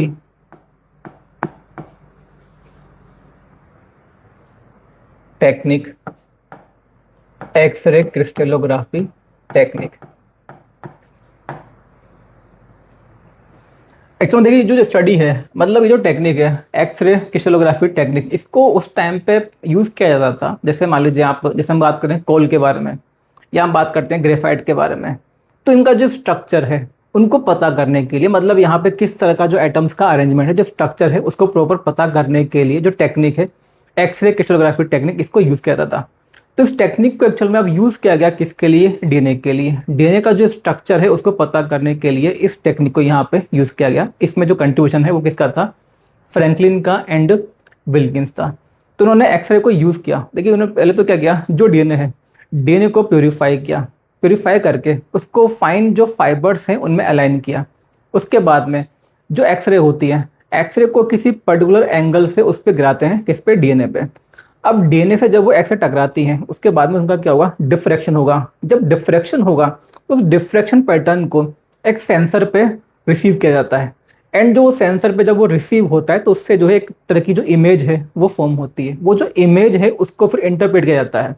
मतलब ऐसा नहीं है यहाँ पे कि अगर कोई स्ट्रक्चर, जैसे मान लीजिए डीएनए की हम बात करें तो वो होता है हेलिकल, तो सेंसर पे या जो फोटोग्राफिक फिल्म होगी उस पर जो इमेज, मतलब जो इमेज बनेगी, तो वहाँ पे कुछ हेलिकल स्ट्रक्चर नहीं बनेगा। जो स्ट्रक्चर है वो तो कुछ और बनता है एक्चुअल में। जो डिफ्रैक्शन पैटर्न है वो कुछ और बनता है, उसको इंटरप्रेट किया जाता है कि भाई ये जो स्ट्रक्चर है एक्चुअल में ये कैसा है, ये हेलिकल है या फिर स्ट्रेट है। मतलब ऐसा नहीं कि आप कोई एक्चुअल डायरेक्ट फोटो नहीं है, ये एक तरह का डिफ्रैक्शन पैटर्न है। तो उन्होंने जो एक्सरे टेक्निक है इसको यूज़ करके कई सारी चीज़ें डीएनए के बारे में बताई। कंक्लूजन्स,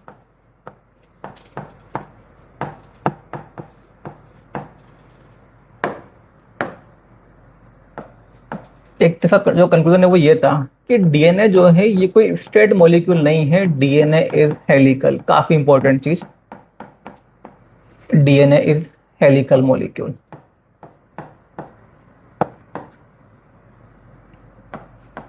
इसके अलावा जो डीएनए है इसका जो डायमीटर है,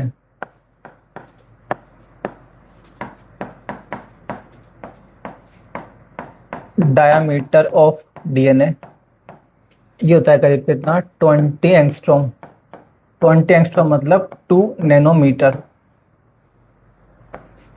इसके अलावा डीएनए का जो सिंगल हेलिक्स होता है, सिंगल टर्न होता है, मतलब जो डीएनए है उसका जो सिंगल टर्न है जब वो पूरा 360 से रोटेट हो जाता है, जो सिंगल हेलिक्स है या जो सिंगल टर्न होता है उसकी जो लेंथ है, वन हेलिक्स या one turn,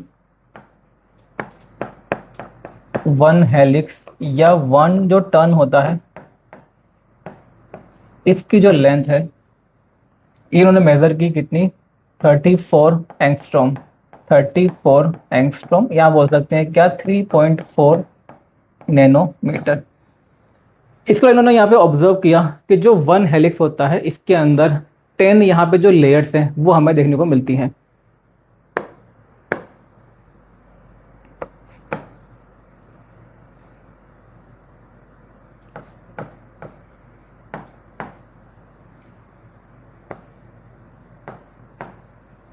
There are 10 base pairs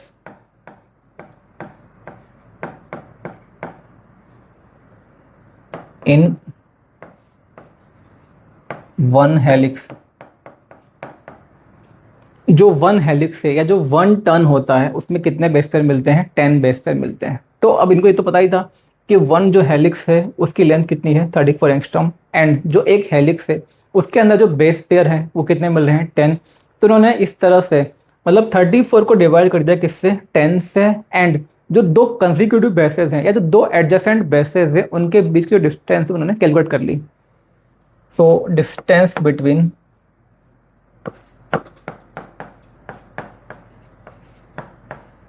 distance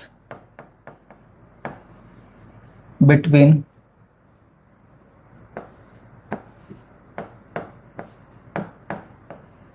adjacent bases ये होती है कितना?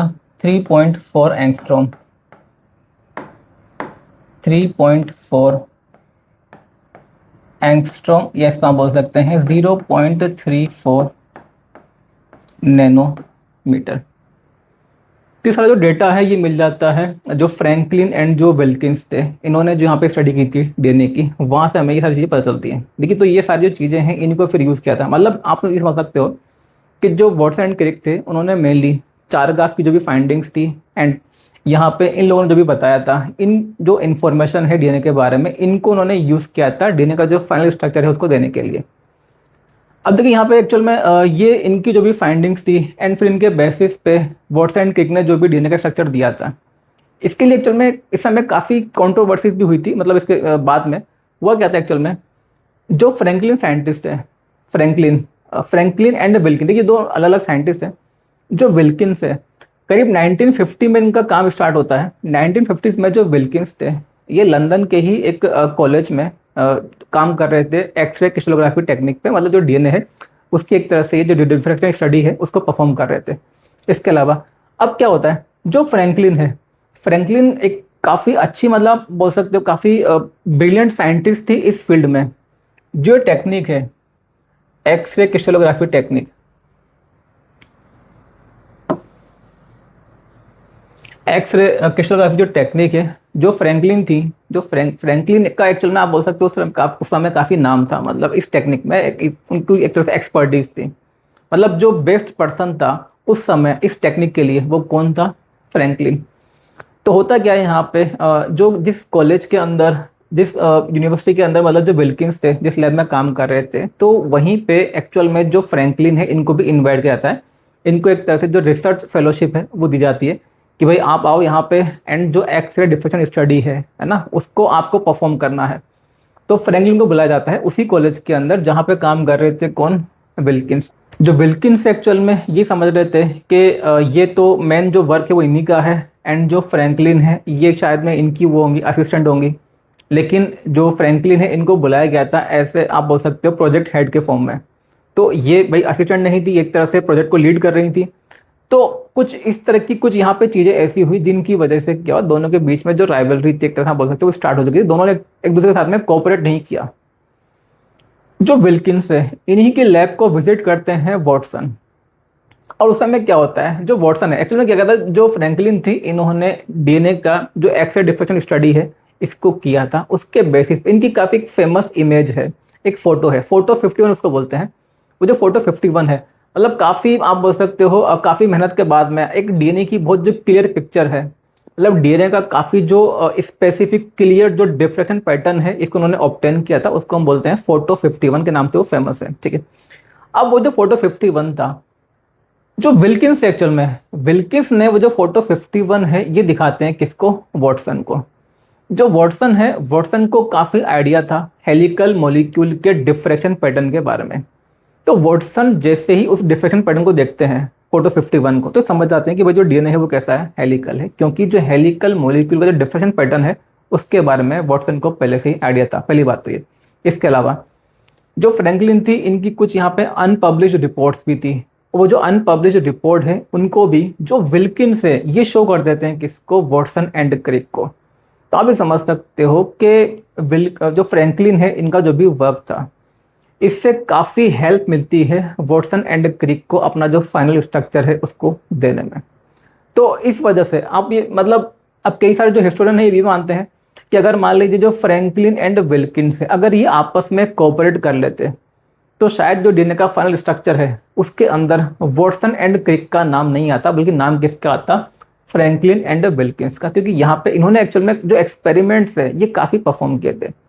जो वाटसन एंड क्रिक है उनको इन्फॉर्मेशन मिल जाती है जो विल्किंस है, विल्किंस के थ्रू इनको एक्चुअल में जो फ्रैंकलिन का वर्क है उसकी जो इन्फॉर्मेशन मिल जाती है। एंड बाद में ये भी रिपोर्ट्स आई कि जो फ्रैंकलिन थी इनको फिर मना भी कर दिया गया कि भाई आपको ये जो टॉपिक है, मतलब ये जो प्रोजेक्ट है इस पर काम नहीं करना है। आप देखेंगे जब 1962 में जब नोबेल प्राइज़ मिलता है तो उसमें 3 लोगों का नाम आता है, वाटसन, क्रिक एंड विल्किंस। अब खैर बात इसमें यह भी थी कि 1958 में जो फ्रैंकलिन थी इनकी डेथ हो चुकी थी। तो 1962 में जो डीएनए का फाइनल स्ट्रक्चर है उसके लिए, मतलब जो स्ट्रक्चर तो उन्होंने दिया था 1953 में, लेकिन जो नोबेल प्राइज़ है वो मिलता है 3 लोगों को, वाटसन, क्रिक एंड विल्किंस को।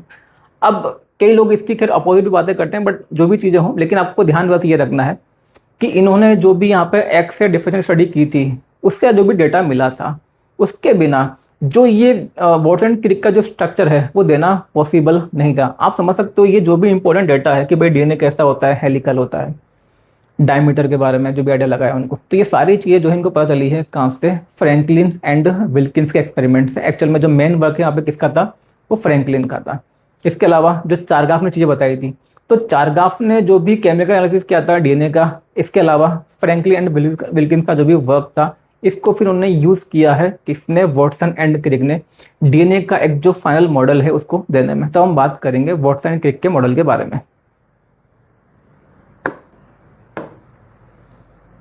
नेक्स्ट इसमें वॉटसन एंड क्रिक।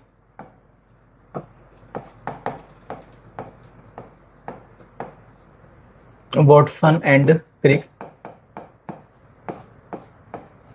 1953। देखिए 1953 में जो वॉटसन एंड क्रिक है ये प्रपोज करते हैं डीएनए का फाइनल 3D स्ट्रक्चर, एंड इनके अकॉर्डिंग जो डीएनए है ये होता है double helical molecule.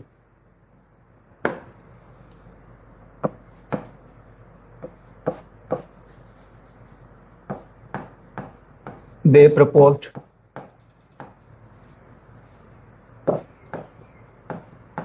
three-dimensional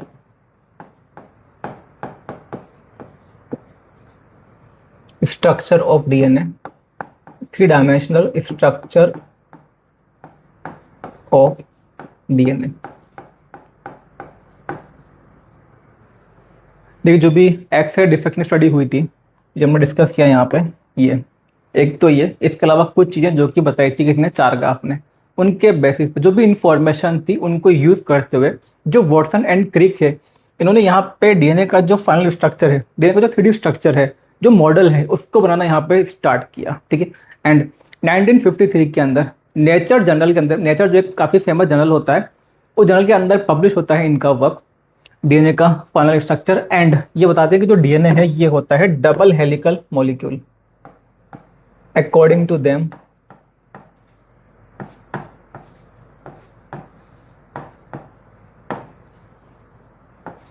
DNA is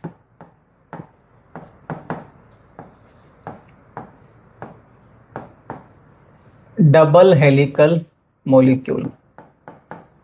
DNA is double helical molecule। देख चुल में आप समझ सकते हो जो चारगाफ ने जो चीज़ें बताई थी, चारगाफ का जो वर्क था, चारगाफ ने जो ऑब्जर्व किया कि भाई जितना होता है एडेनिन उतना ही क्या होता है थायमिन, एंड जितना होता है ग्वानिन उतना ही क्या होता है साइटोसिन। इसका मतलब ये कि कहीं ना कहीं यहाँ पे होती है पेयरिंग। जो एडेनिन है वो पेयर करता है किसके साथ में, थायमिन के साथ, एंड जो ग्वानिन है वो पेयर करता है किसके साथ में, साइटोसिन के साथ। अब ये जो इतनी इक्विवेलेंसी है, इतना जो इक्वल नंबर मिल रहा है हर एक स्पीशीज के अंदर, ये तभी पॉसिबल है जब यहाँ पे क्या होगी, पेयरिंग होगी। एंड पेयरिंग तब होगी जब डीएनए कैसा होगा, डबल स्टैंडर्ड होगा।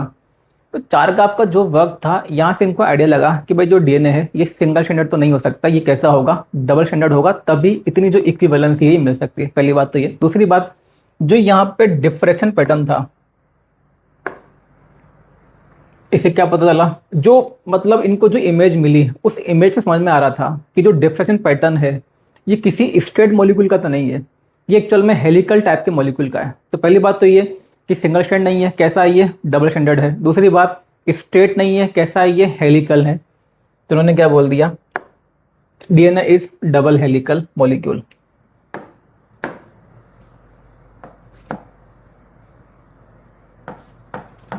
DNA consist of two polynucleotide chains, two polynucleotide chains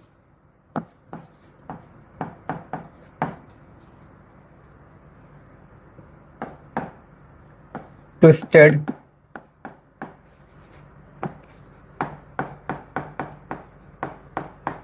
helically in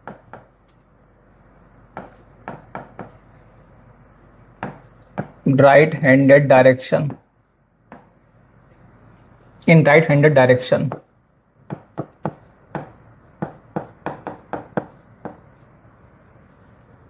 just like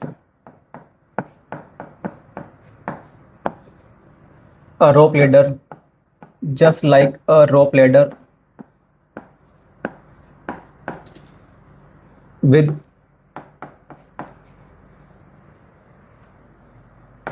solid steps, twisted spirally.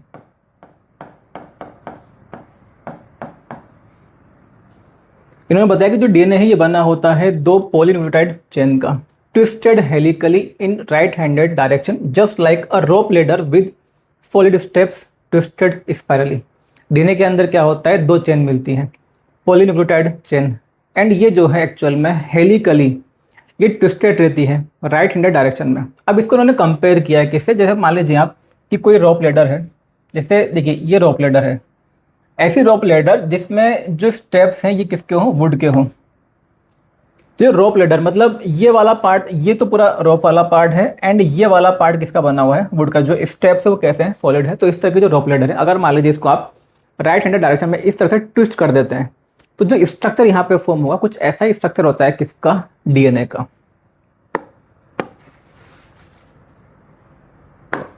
इसके अलावा ये बताते हैं कि जो डीएनए है इसमें दोनों जो चेन होती हैं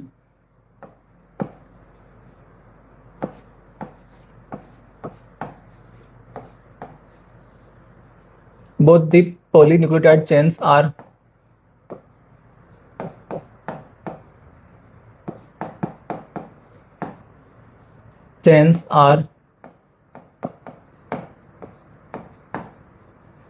anti-parallel to each other, anti-parallel to each other,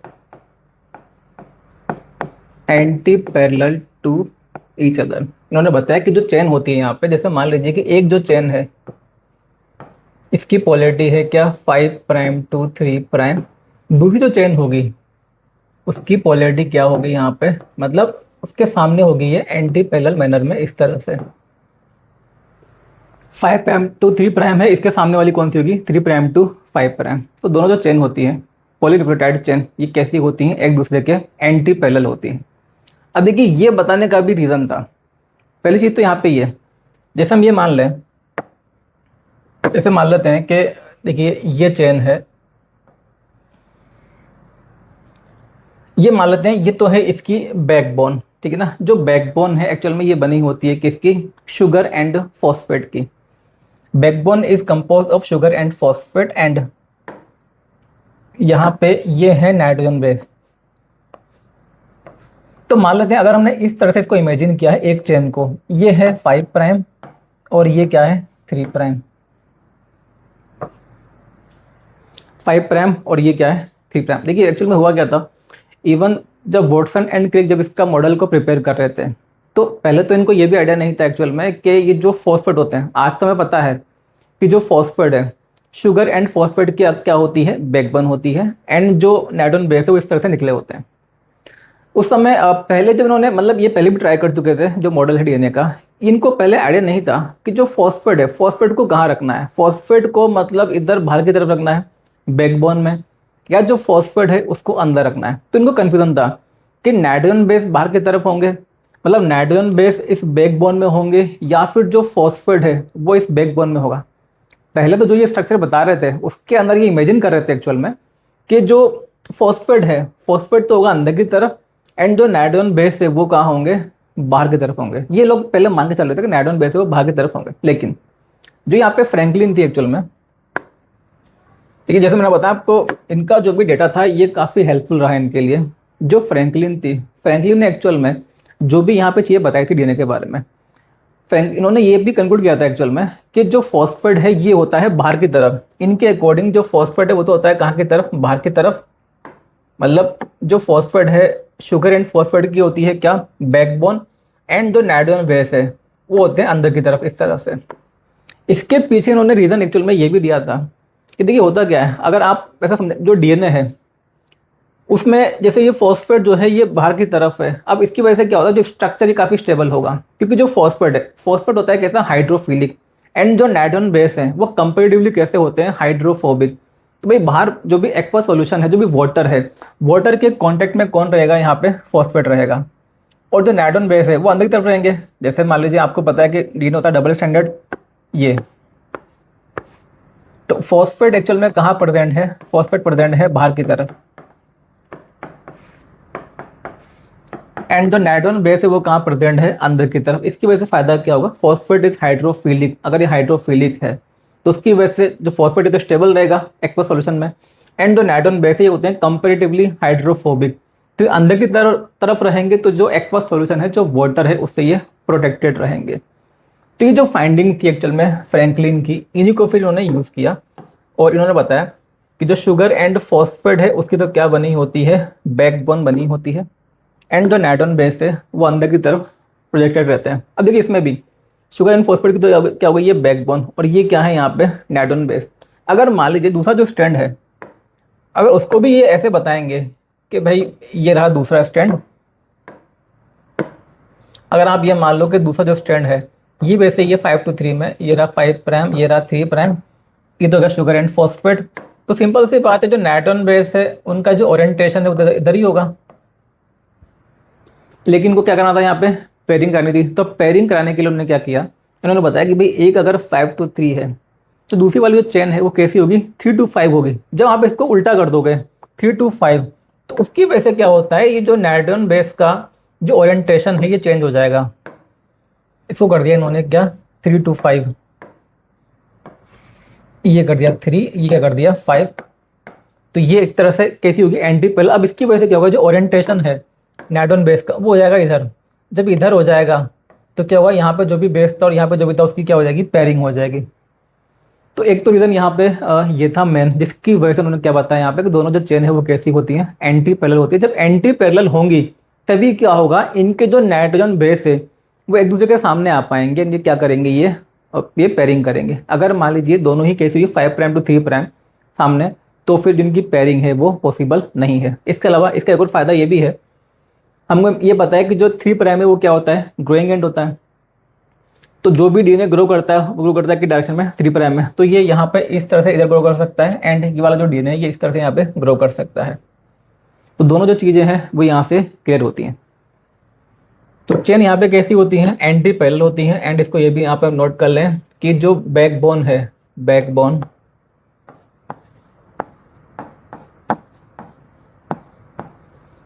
backbone of DNA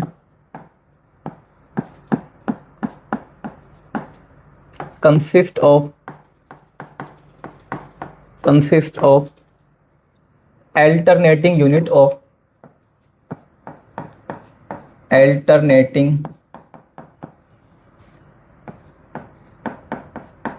units of sugar and phosphate,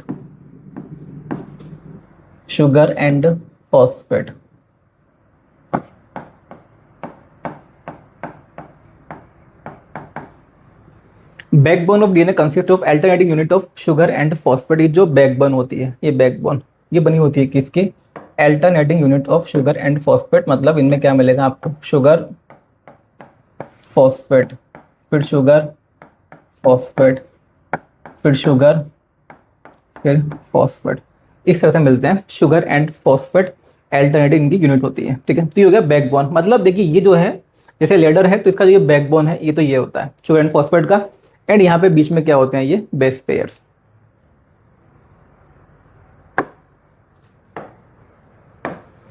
इसके अलावा जैसा मैं थोड़े पहले डिस्कस भी किया था कि जो वॉटसन क्रिक पहले सोच रहे थे कि भाई जैसे एडेनिन है इसकी हम पेयरिंग कराएं किसके साथ में, एडेनिन के साथ में, लेकिन इससे दिक्कत देखिए क्या आती, अगर वो एडेनिन की पेयरिंग कराते हैं किसके साथ में, एडेनिन के साथ में, तो एडेनिन क्या होता है, प्यूरिन होता है। ये भी प्यूरिन है, ये भी, मतलब एडेनिन क्या है, प्यूरिन है। और जो प्यूरिन है इसके पास में कितनी होती हैं, 2 रिंग होती हैं, ये हम डिस्कस कर चुके हैं। एक तो होती है पायरिमिडिन रिंग, दूसरी कौन सी होती है, इमिडाजोल रिंग। तो 2 रिंग तो इसकी है और 2 रिंग हो गई इसकी, कितनी हो गई ये, 4 रिंग। अच्छा, इसके बाद में अगर जो थायमिन है, थायमिन की पेयरिंग कराते हैं किसके साथ में, थायमिन के साथ में। तो थायमिन क्या है, ये है पायरिमिडिन, इसके अंदर होती है एक रिंग, तो एक रिंग तो इसकी और एक रिंग इसकी, ये कितनी होगी, 2 रिंग। अब जहाँ पे ये वाली पेयरिंग होगी तब वहाँ पे तो डीएनए का जो डायमीटर है वो ज़्यादा हो जाएगा, एंड जहाँ पे ये वाली पेयरिंग होगी वहाँ पे क्या होगा, डीएनए का जो डायमीटर है वो कम हो जाएगा। भाई मतलब डीएनए का डायमीटर कहीं पे तो ऐसा होगा, कहीं पे ऐसा होगा, कहीं पे ऐसा होगा, कहीं पे ऐसा होगा, जो डायमीटर है वो यूनिफॉर्म नहीं होगा। लेकिन जो यहाँ पे इन्होंने एक्सपेरिमेंट किया था, जो एक्सरे डिफ्रैक्शन स्टडी थी, जो एक्सरे डिफ्रैक्शन यहाँ पे स्टडी थी, उससे क्या पता चला था कि जो डीएनए का डायमीटर है वो कितना है, 20 एंगस्ट्रॉम है। तो उन्होंने देखा कि भाई जो एक्सरे डिफ्रैक्शन पैटर्न है वहाँ पे तो जो डायमीटर है वो कितना मिल रहा है, 20 एंगस्ट्रॉम मिल रहा है पूरे डीएनए के अंदर, ऐसा नहीं है कि कहीं पे ज़्यादा है कहीं पे कम है। तो इसको भी इन्होंने आइडिया लगाया कि इसका मतलब ये है कि जो सेम बेसेस हैं वो आपस में पेयर नहीं करेगा, जो पेयरिंग है ये थोड़ा अलग टाइप से होगी। एंड किस टाइप से होगी इसका जो आइडिया है वो दिया था किसने, चारगाफ ने। भाई चारगाफ का जो एक्सपेरिमेंट था उन्होंने क्या बताया था कि एडिन जितना मिला उनको एडिनिन उतना ही क्या मिला, थायमिन। तो यहाँ से उन्होंने आइडिया लगाया, इसका मतलब ये कि जो एडिनिन है ये पेयरिंग कर रहा है किसके साथ में, थायमिन के साथ में, एंड जो ग्वानिन है ये पेयरिंग कर रहा है किसके साथ में, साइटोसिन के साथ में। एडिनिन क्या है यहाँ पे, प्यूरिन है, और थायमिन क्या है, पायरिमिडिन। यहाँ पे जो ग्वानिन है ये क्या है, प्यूरिन, एंड जो साइटोसिन है ये क्या है, पायरिमिडिन। तो सिंपल से उन्होंने ये बताया कि देखिए होता क्या एक्चुअल में, जो भी प्यूरिन है, प्यूरिन पेयर्स विद पायरिमिडिन, जो प्यूरिन है ये हमेशा पेयरिंग करेगा किसके साथ में, पायरिमिडिन के साथ में। इन्होंने बताया कि देखिए जो ए होता है एडेनिन, एडेनिन जो है ये थायमिन के साथ में बनाता है 2 हाइड्रोजन बॉन्ड, एंड जो ग्वानिन है ये बनाता है साइटोसिन के साथ में 3 हाइड्रोजन बॉन्ड। तो सिंपल सी बात ये है कि जो प्यूरिन है, purine always pairs with, purine always pairs with pyrimidine, purine always pairs with pyrimidine.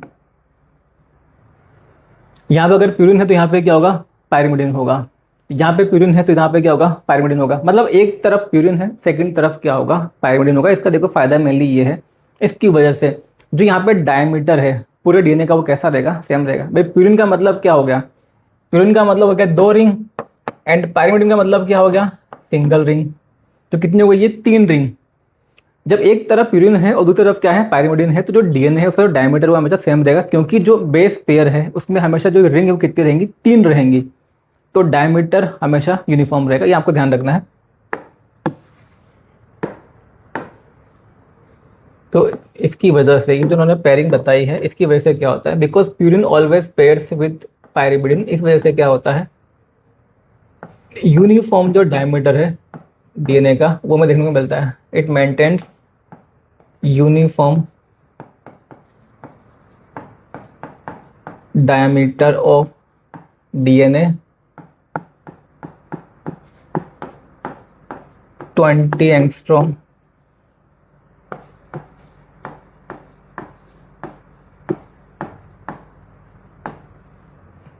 throughout the entire length, throughout the entire length।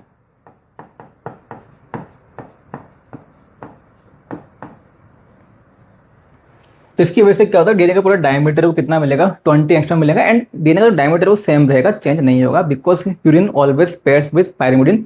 तो जो एक प्लेन है उसमें आपको जो रिंग है वो कितनी मिलेंगी, 3 मिलेंगी। इसके बाद देखिए जो भी डेटा है एक्चुअल में कि हेलिक्स की लेंथ कितनी होती है, कितने बेस पेयर होते हैं, ये तो पता चल ही गया था। जो एक्सरे डिफरेंशियल स्टडी से जो डेटा मिला था उसी को उन्होंने यूज़ किया है। 1 हेलिक्स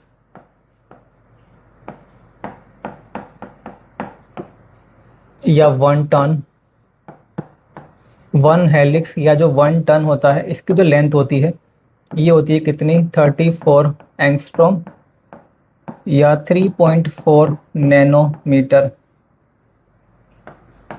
डायमीटर में यहाँ पे लिख ही लिया। इसके अलावा एक हेलिक्स के अंदर होते हैं 10 बेस पेयर। एक जो हेलिक्स है या जो एक टन है उसमें क्या होते हैं, 10 बेस पेयर्स, 10 बेस पेयर्स। इसके अलावा जो दो बेसेस हैं, दो बेसेस के बीच की डिस्टेंस है वो कितनी होती है? 3.4 एंगस्ट्रॉम। 34 का आप डिवाइड कर देंगे 10 से, distance between adjacent bases, distance between adjacent bases, ये होता है कितना? 3.4 एंगस्ट्रॉम, या बोल सकते हैं क्या, 0.34 नैनोमीटर।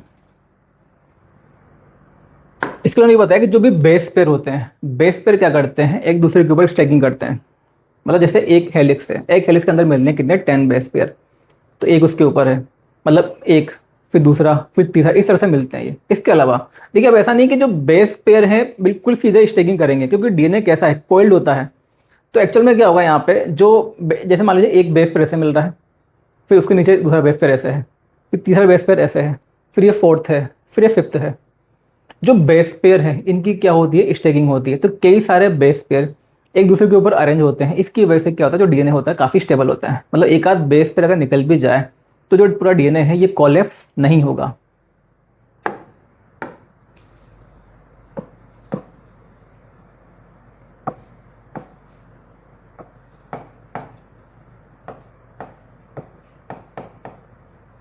बेस पेयर्स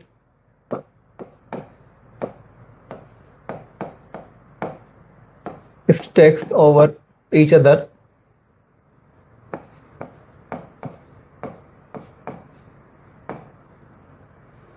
तो सिंपल सी बात ये है कि एक जो बेस पेयर है उसके ऊपर क्या मिलेगा आपको? दूसरा बेस पेयर मिलेगा, उसके ऊपर मिलेगा आपको तीसरा बेस पेयर। तो कई सारे जो बेस पेयर हैं उनकी क्या होती है? यहाँ पे स्टैकिंग होती है। एंड जो स्टैकिंग है, this stacking provides additional stability, this stacking provides additional stability, additional stability, कि भाई कई सारे बेस पेयर हैं, एक आध बेस पेयर अगर निकल भी जाता है तो पूरा डीएनए यहाँ पे कोलैप्स नहीं होगा। स्टेबिलिटी,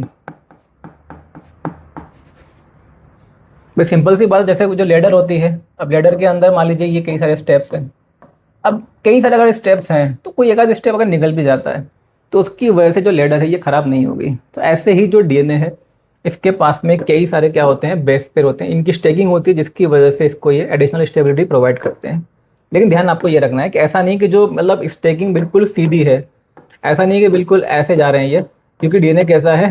हेलिकल है। डीएनए हेलिकल है, तो एक बेस पेयर ऐसे है, दूसरा ऐसे है, तीसरा ऐसे है। अच्छा, पूरा जो वन टर्न होता है, जो बोलते हैं वन हेलिक्स या वन टर्न, जो पूरा एक जो टर्न होता है, जो वन हेलिक्स है उसमें जो पूरा जो टर्न है वो होता है कितना? 360 डिग्री। तो अगर 360 डिग्री से पूरा एक हेलिक्स, पूरा एक टर्न हम मानते हैं, तो दो जो बेस पेयर है उनके बीच का जो एंगल है वो कितना होगा? 36 डिग्री। आपको 360 को डिवाइड करना है 10 से, क्योंकि 10 टोटल बेस पेयर प्रेजेंट है। पूरा जो 10 बेस पेयर है उसकी वजह से वो 360 का जो टर्न है वो हमें देखने को मिलता है।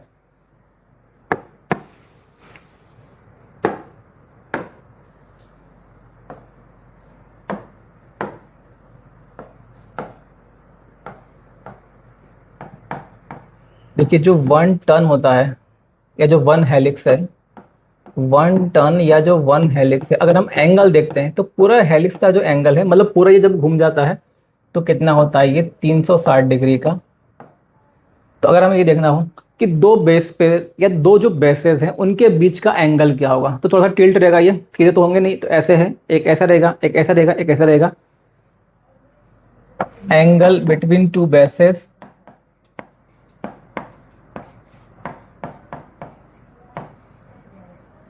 एंगल बिटवीन टू बेसेस ये होता है कितना? 36 डिग्री। जो 36 डिग्री है वो क्या होता है? एंगल होता है इनके बीच का। ठीक है। इसके अलावा जो डीएनए है, जब डीएनए को हम एक साइड से देखते हैं तो यहाँ पे ये जो हेलिक्स है इसकी वजह से क्या होता है? जो डीएनए है इसके अंदर हमें देखने को मिलते हैं major and minor grooves.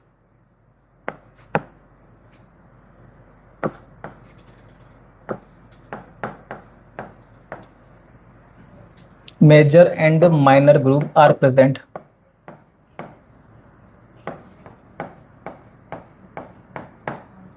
Major and minor groups are formed in DNA. जो डीएनए इसके अंदर क्या होता है, मेजर एंड जो माइनर ग्रुप है उनका यहाँ पे फॉर्मेशन होता है। तो हम देखेंगे इसमें डायग्राम के बारे में, वहाँ से हम पूरा इसको समझेंगे। ठीक है, देखिए इसमें जैसे मान लेते हैं ये हम बना रहे हैं डीएनए का एक स्ट्रैंड, ये मान लेते हैं ये है 3 प्राइम, इसके सामने होगा क्या 5 प्राइम। तो ये जो है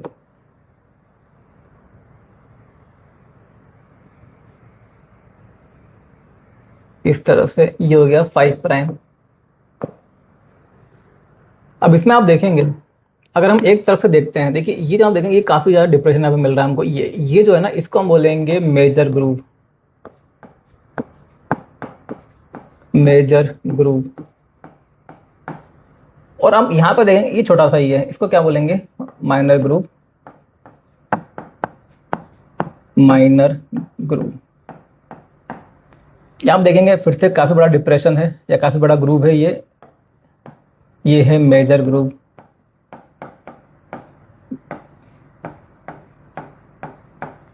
और ये फिर से क्या आ गया माइनर ग्रूव, माइनर ग्रूव। तो जो हम बोलते हैं वन हेलिक्स, दो जो मेजर ग्रूव हैं, दो मेजर ग्रुप ले सकते हैं आप, क्या ले सकते हैं क्या दो माइनर ग्रुप, इसी को हम क्या बोलते हैं वन हेलिक्स। वन हेलिक्स, तो वन जो हेलिक्स है इसकी जो लेंथ है वो कितनी होती है 34 एंगस्ट्रॉम होती है। इसके अलावा वन जो हेलिक्स है, वन हेलिक्स के अंदर ही आपको बेस पेयर मिलते हैं कितने 10 base pair, 10 base pairs. And जो वन हेलिक्स का जो एंगल होता है वो कितना होता है 360 डिग्री, ये होता है इसका एंगल। एक जो हेलिक्स है इसमें बेस पेयर कितने होते हैं यहाँ पे 10 होते हैं। जैसे मान लेते हैं आप यहाँ पे ए है तो यहाँ पे थायमिन होगा, यहाँ पे अगर ग्वानिन है तो यहाँ पे क्या होगा साइटोसिन, यहाँ पे थायमिन है तो यहाँ पे होगा एडेनिन, यहाँ पे एडेनिन है तो यहाँ पे होगा थायमिन, यहाँ पे है ग्वानिन तो यहाँ पे क्या होगा साइटोसिन होगा, यहाँ पे टी है तो यहाँ पे ए, यहाँ पे ए है तो यहाँ पे होगा टी, जी है तो यहाँ पे क्या होगा सी, यहाँ पे सी है तो इधर क्या होगा जी, यहाँ पे टी है तो यहाँ पे क्या होगा ए होगा। तो जैसे हमने बनाया क्या वन हेलिक्स, इसके अंदर जो बेस पेयर है वो कितने होते हैं 10 होते हैं। इसके अलावा कुछ ही हम देख ही चुके हैं। एक जो ये बेस मतलब एक जो ये हेलिक्स है इसकी लेंथ कितनी है 34 एंगस्ट्रॉम या 3.4 नैनोमीटर, 10 बेसेस हैं। एंड ये जो दो बेसेस हैं एक्चुअल में ये इनके बीच की डिस्टेंस है ये कितनी आती है 3.4 एंगस्ट्रॉम। पूरा जो हेलिक्स है ये है 34 एंगस्ट्रॉम, इनके बीच की डिस्टेंस वो कितनी होती है 3.4 एंगस्ट्रॉम। इसके अलावा जो डीएनए का डायमीटर है, देखिए जो डीएनए का डायमीटर है ये होता है डीएनए का डायमीटर, ये पूरा डायमीटर जो है डीएनए का ये होता है कितना 20 एंगस्ट्रॉम, ये है क्या डीएनए का डायमीटर। अब देखिए हम क्या करेंगे यहाँ पे इसका जो कुछ सेगमेंट है इसको ले लेते हैं, ये वाला सेगमेंट, ये इतना सेगमेंट जो है डीएनए का इसको हम यहाँ पे अलग से ड्रॉ करेंगे, देखेंगे किस तरह से जो अटैचमेंट है न्यूक्लियोटाइड का शुगर का ये हमें देखने को मिलता है।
यहाँ पे हम इसको समझ सकते हैं, ये जो है हमने बनाया एक न्यूक्लियोटाइड और ये है दूसरा न्यूक्लियोटाइड।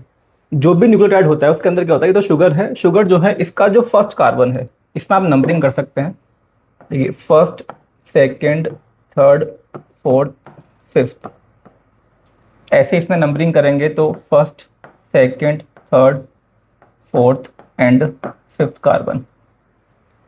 तो जो भी न्यूक्लियोटाइड होता है, एक न्यूक्लियोटाइड ये है, दूसरा न्यूक्लियोटाइड ये है, जो भी न्यूक्लियोटाइड हो उसमें फर्स्ट जो कार्बन है उस पर तो क्या होता है, नाइट्रोजन बेस।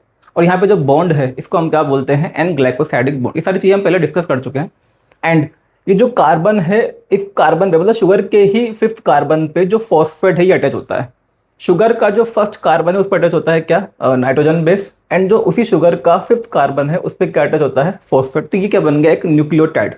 अब जैसे कि एक न्यूक्लियोटाइड है, अब क्या होगा, सेकंड वाला जो न्यूक्लियोटाइड है, जैसे हम ये बनाया है सेकंड न्यूक्लियोटाइड, जो सेकंड वाला न्यूक्लियोटाइड है वो फर्स्ट वाले न्यूक्लियोटाइड की जो थर्ड कार्बन है, मतलब फर्स्ट वाला जो न्यूक्लियोटाइड है उसकी जो शुगर है उसका जो थर्ड कार्बन है यहाँ पे अटैच होता है सेकंड न्यूक्लियोटाइड अपने फॉस्फेट की मदद से। तो इस तरह से जो है यहाँ पे न्यूक्लियोटाइड्स आपस में अरेंज होते हैं एंड जो पॉलीन्यूक्लियोटाइड चेन है उसका सिंथेसिस होता है।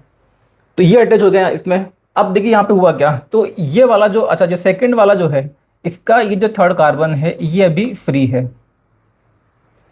जो फर्स्ट वाला न्यूक्लियोटाइड है, फर्स्ट वाले का जो फिफ्थ कार्बन है ये फ्री है, लेकिन जो सेकंड वाला है इसका जो थर्ड कार्बन है ये फ्री है। देखिए जो फर्स्ट वाला है ये मतलब इसी को आप क्या बोल देंगे, एक तरह से ये हो जाएगा 5 प्राइम और ये क्या हो जाएगा 3 प्राइम। ये 5 प्राइम, ये 3 प्राइम। आपको बस देखना होता है कि कौन सा वाला जो पार्ट है, कौन सा वाला जो एंड है वो फ्री है। देखो सिंपल सी बात है, ये तो खैर हमने दो न्यूक्लियोटाइड यहाँ पे बनाए हैं। चाहे जो चेन है उसके अंदर 1000 न्यूक्लियोटाइड, कितने भी न्यूक्लियोटाइड प्रेजेंट हो, लेकिन जो भी लास्ट वाला न्यूक्लियोटाइड होगा, जो लास्ट वाला न्यूक्लियोटाइड है उसकी जो शुगर होगी उसका जो थर्ड कार्बन है वो क्या होगा, फ्री होगा। एंड जो पहला वाला न्यूक्लियोटाइड है उसका जो शुगर होगी उसका जो फिफ्थ कार्बन है जिसपे कि फॉस्फेट है वो क्या होगा, वो फ्री होगा। तो जो फर्स्ट वाला न्यूक्लियोटाइड है उसकी जो पोलैरिटी है उसको हम क्या बोल देंगे यहाँ पे 5 प्राइम। एंड जो लास्ट वाला होगा जो कि यहाँ पे सेकंड वाला एक्चुअल में, लास्ट वाला जो है उसमें जो थर्ड कार्बन है वो फ्री होगा, इसको हम क्या बोल देंगे 3 प्राइम। ये तो होगी एक चेन। अब हम बना लेते हैं दूसरी चेन यहाँ पे।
देखिए जो चेन है वो कैसी होती है, एंटी पैरेलल। जैसे ये है 5 प्राइम टू 3 प्राइम, तो इसके सामने वाली जो चेन होगी वो कैसी होगी, एंटी पैरेलल। मतलब ये होगी 3 प्राइम टू 5 प्राइम। जैसे यहाँ पे 5 प्राइम है तो यहाँ पे आएगा 3 प्राइम, इधर क्या आएगा 5 प्राइम।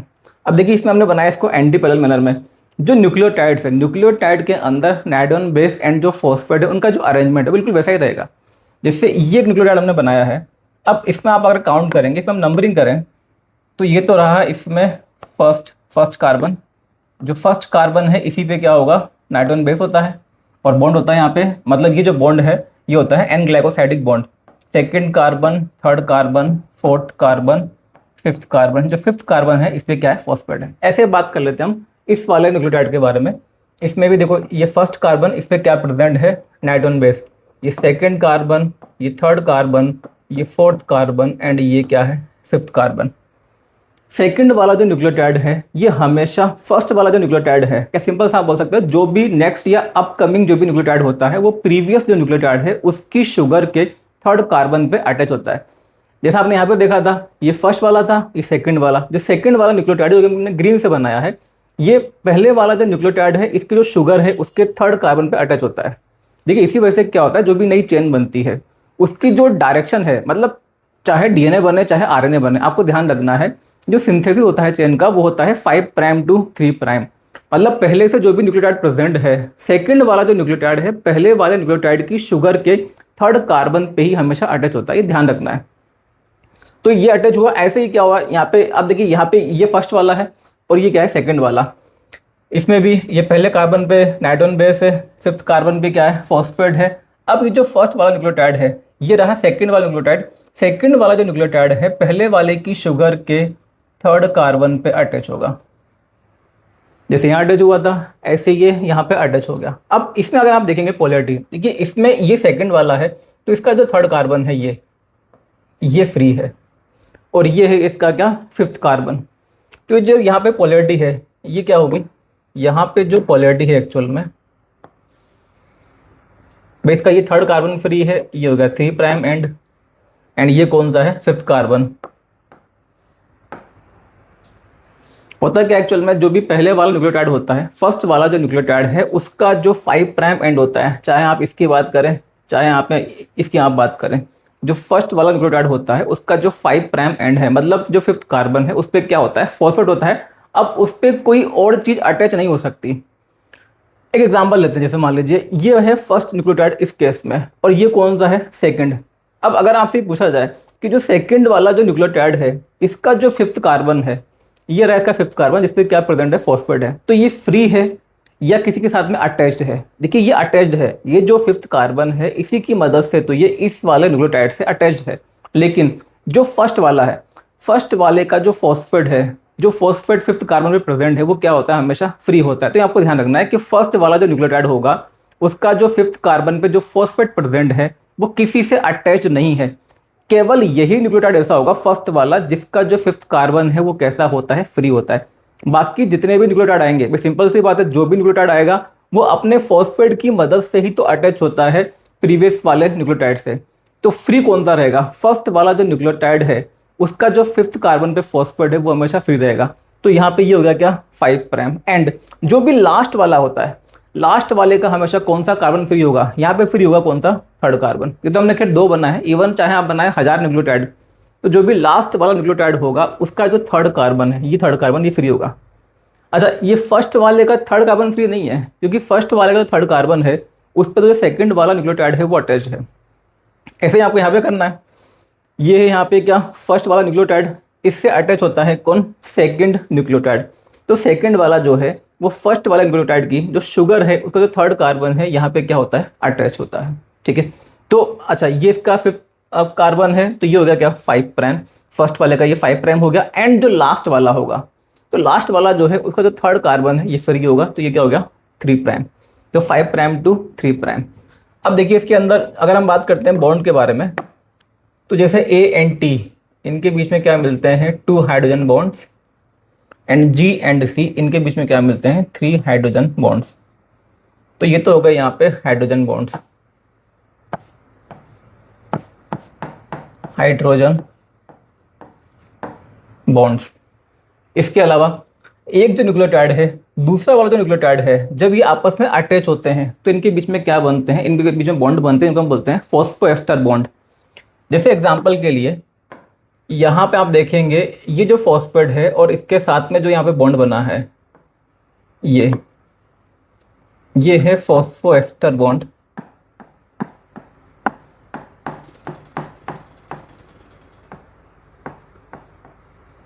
देखिए ये भी फॉस्फोएस्टर बॉन्ड है एंड जो ये है एक्चुअल में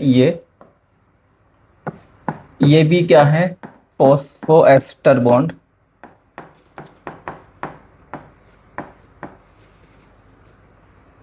इन दोनों को मिला के जो बॉन्ड बनता है इसको कंबाइनली हम क्या बोल देते हैं फॉस्फोडाइस्टर बॉन्ड।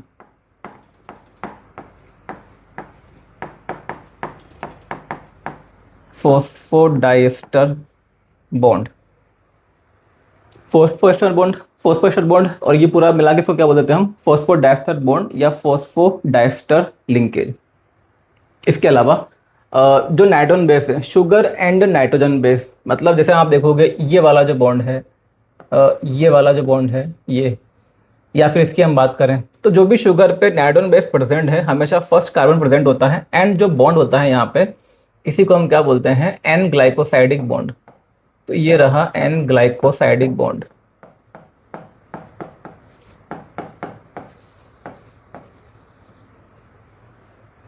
एंड डीएनए का जो डायमीटर है ये हम डिस्कस कर चुके हैं, ये कितना होता है 20 एंगस्ट्रॉम। डायमीटर ऑफ डीएनए ये रहा, ये होता है डीएनए का डायमीटर, कितना होता है ये 20 एंगस्ट्रॉम। 20 एंगस्ट्रॉम। तो ये हो गया इसमें बॉन्डिंग्स के बारे में, ठीक है। ये तो हो गया यहाँ पे फॉस्फोएस्टर बॉन्ड, ये भी फॉस्फोएस्टर बॉन्ड, ये पूरा क्या हो गया फॉस्फोडाइस्टर बॉन्ड। इसके अलावा ये हो गया यहाँ पे डीएनए का डायमीटर। एंड हम लोगों ने डिस्कस किया था कि दो जो बेस होते हैं कंसेक्यूटिव बेसेस, देखिए जो पूरा हेलिक्स है, पूरे हेलिक्स के अंदर मिलते हैं कितने 10 बेस पेयर। एंड जो पूरे हेलिक्स की लेंथ है वो कितनी होती है 34 एंगस्ट्रॉम या 3.4 नैनोमीटर। एंड जो दो बेसेस होते हैं, दो कंसेक्यूटिव बेसेस जो हैं, इनके बीच की जो डिस्टेंस है, distance between these consecutive bases, मतलब ये जो डिस्टेंस आप देख रहे हैं ये एक्चुअल में ये होती है कितनी 3.4 एंगस्ट्रॉम। दो जो कंसेक्यूटिव बेसेस हैं उनके बीच की जो डिस्टेंस है वो क्या होती है 3.4 एंगस्ट्रॉम। तो ये जो डिस्टेंस है ये होती है 3.4 एंगस्ट्रॉम। तो ये डायमीटर हो गया, ये हो गया दोनों बेस के बीच की डिस्टेंस। एंड ये सारी बॉन्डिंग्स हम देख चुके हैं। शुगर एंड आयरन बेस के बीच में क्या मिलता है एन ग्लाइकोसाइडिक बॉन्ड।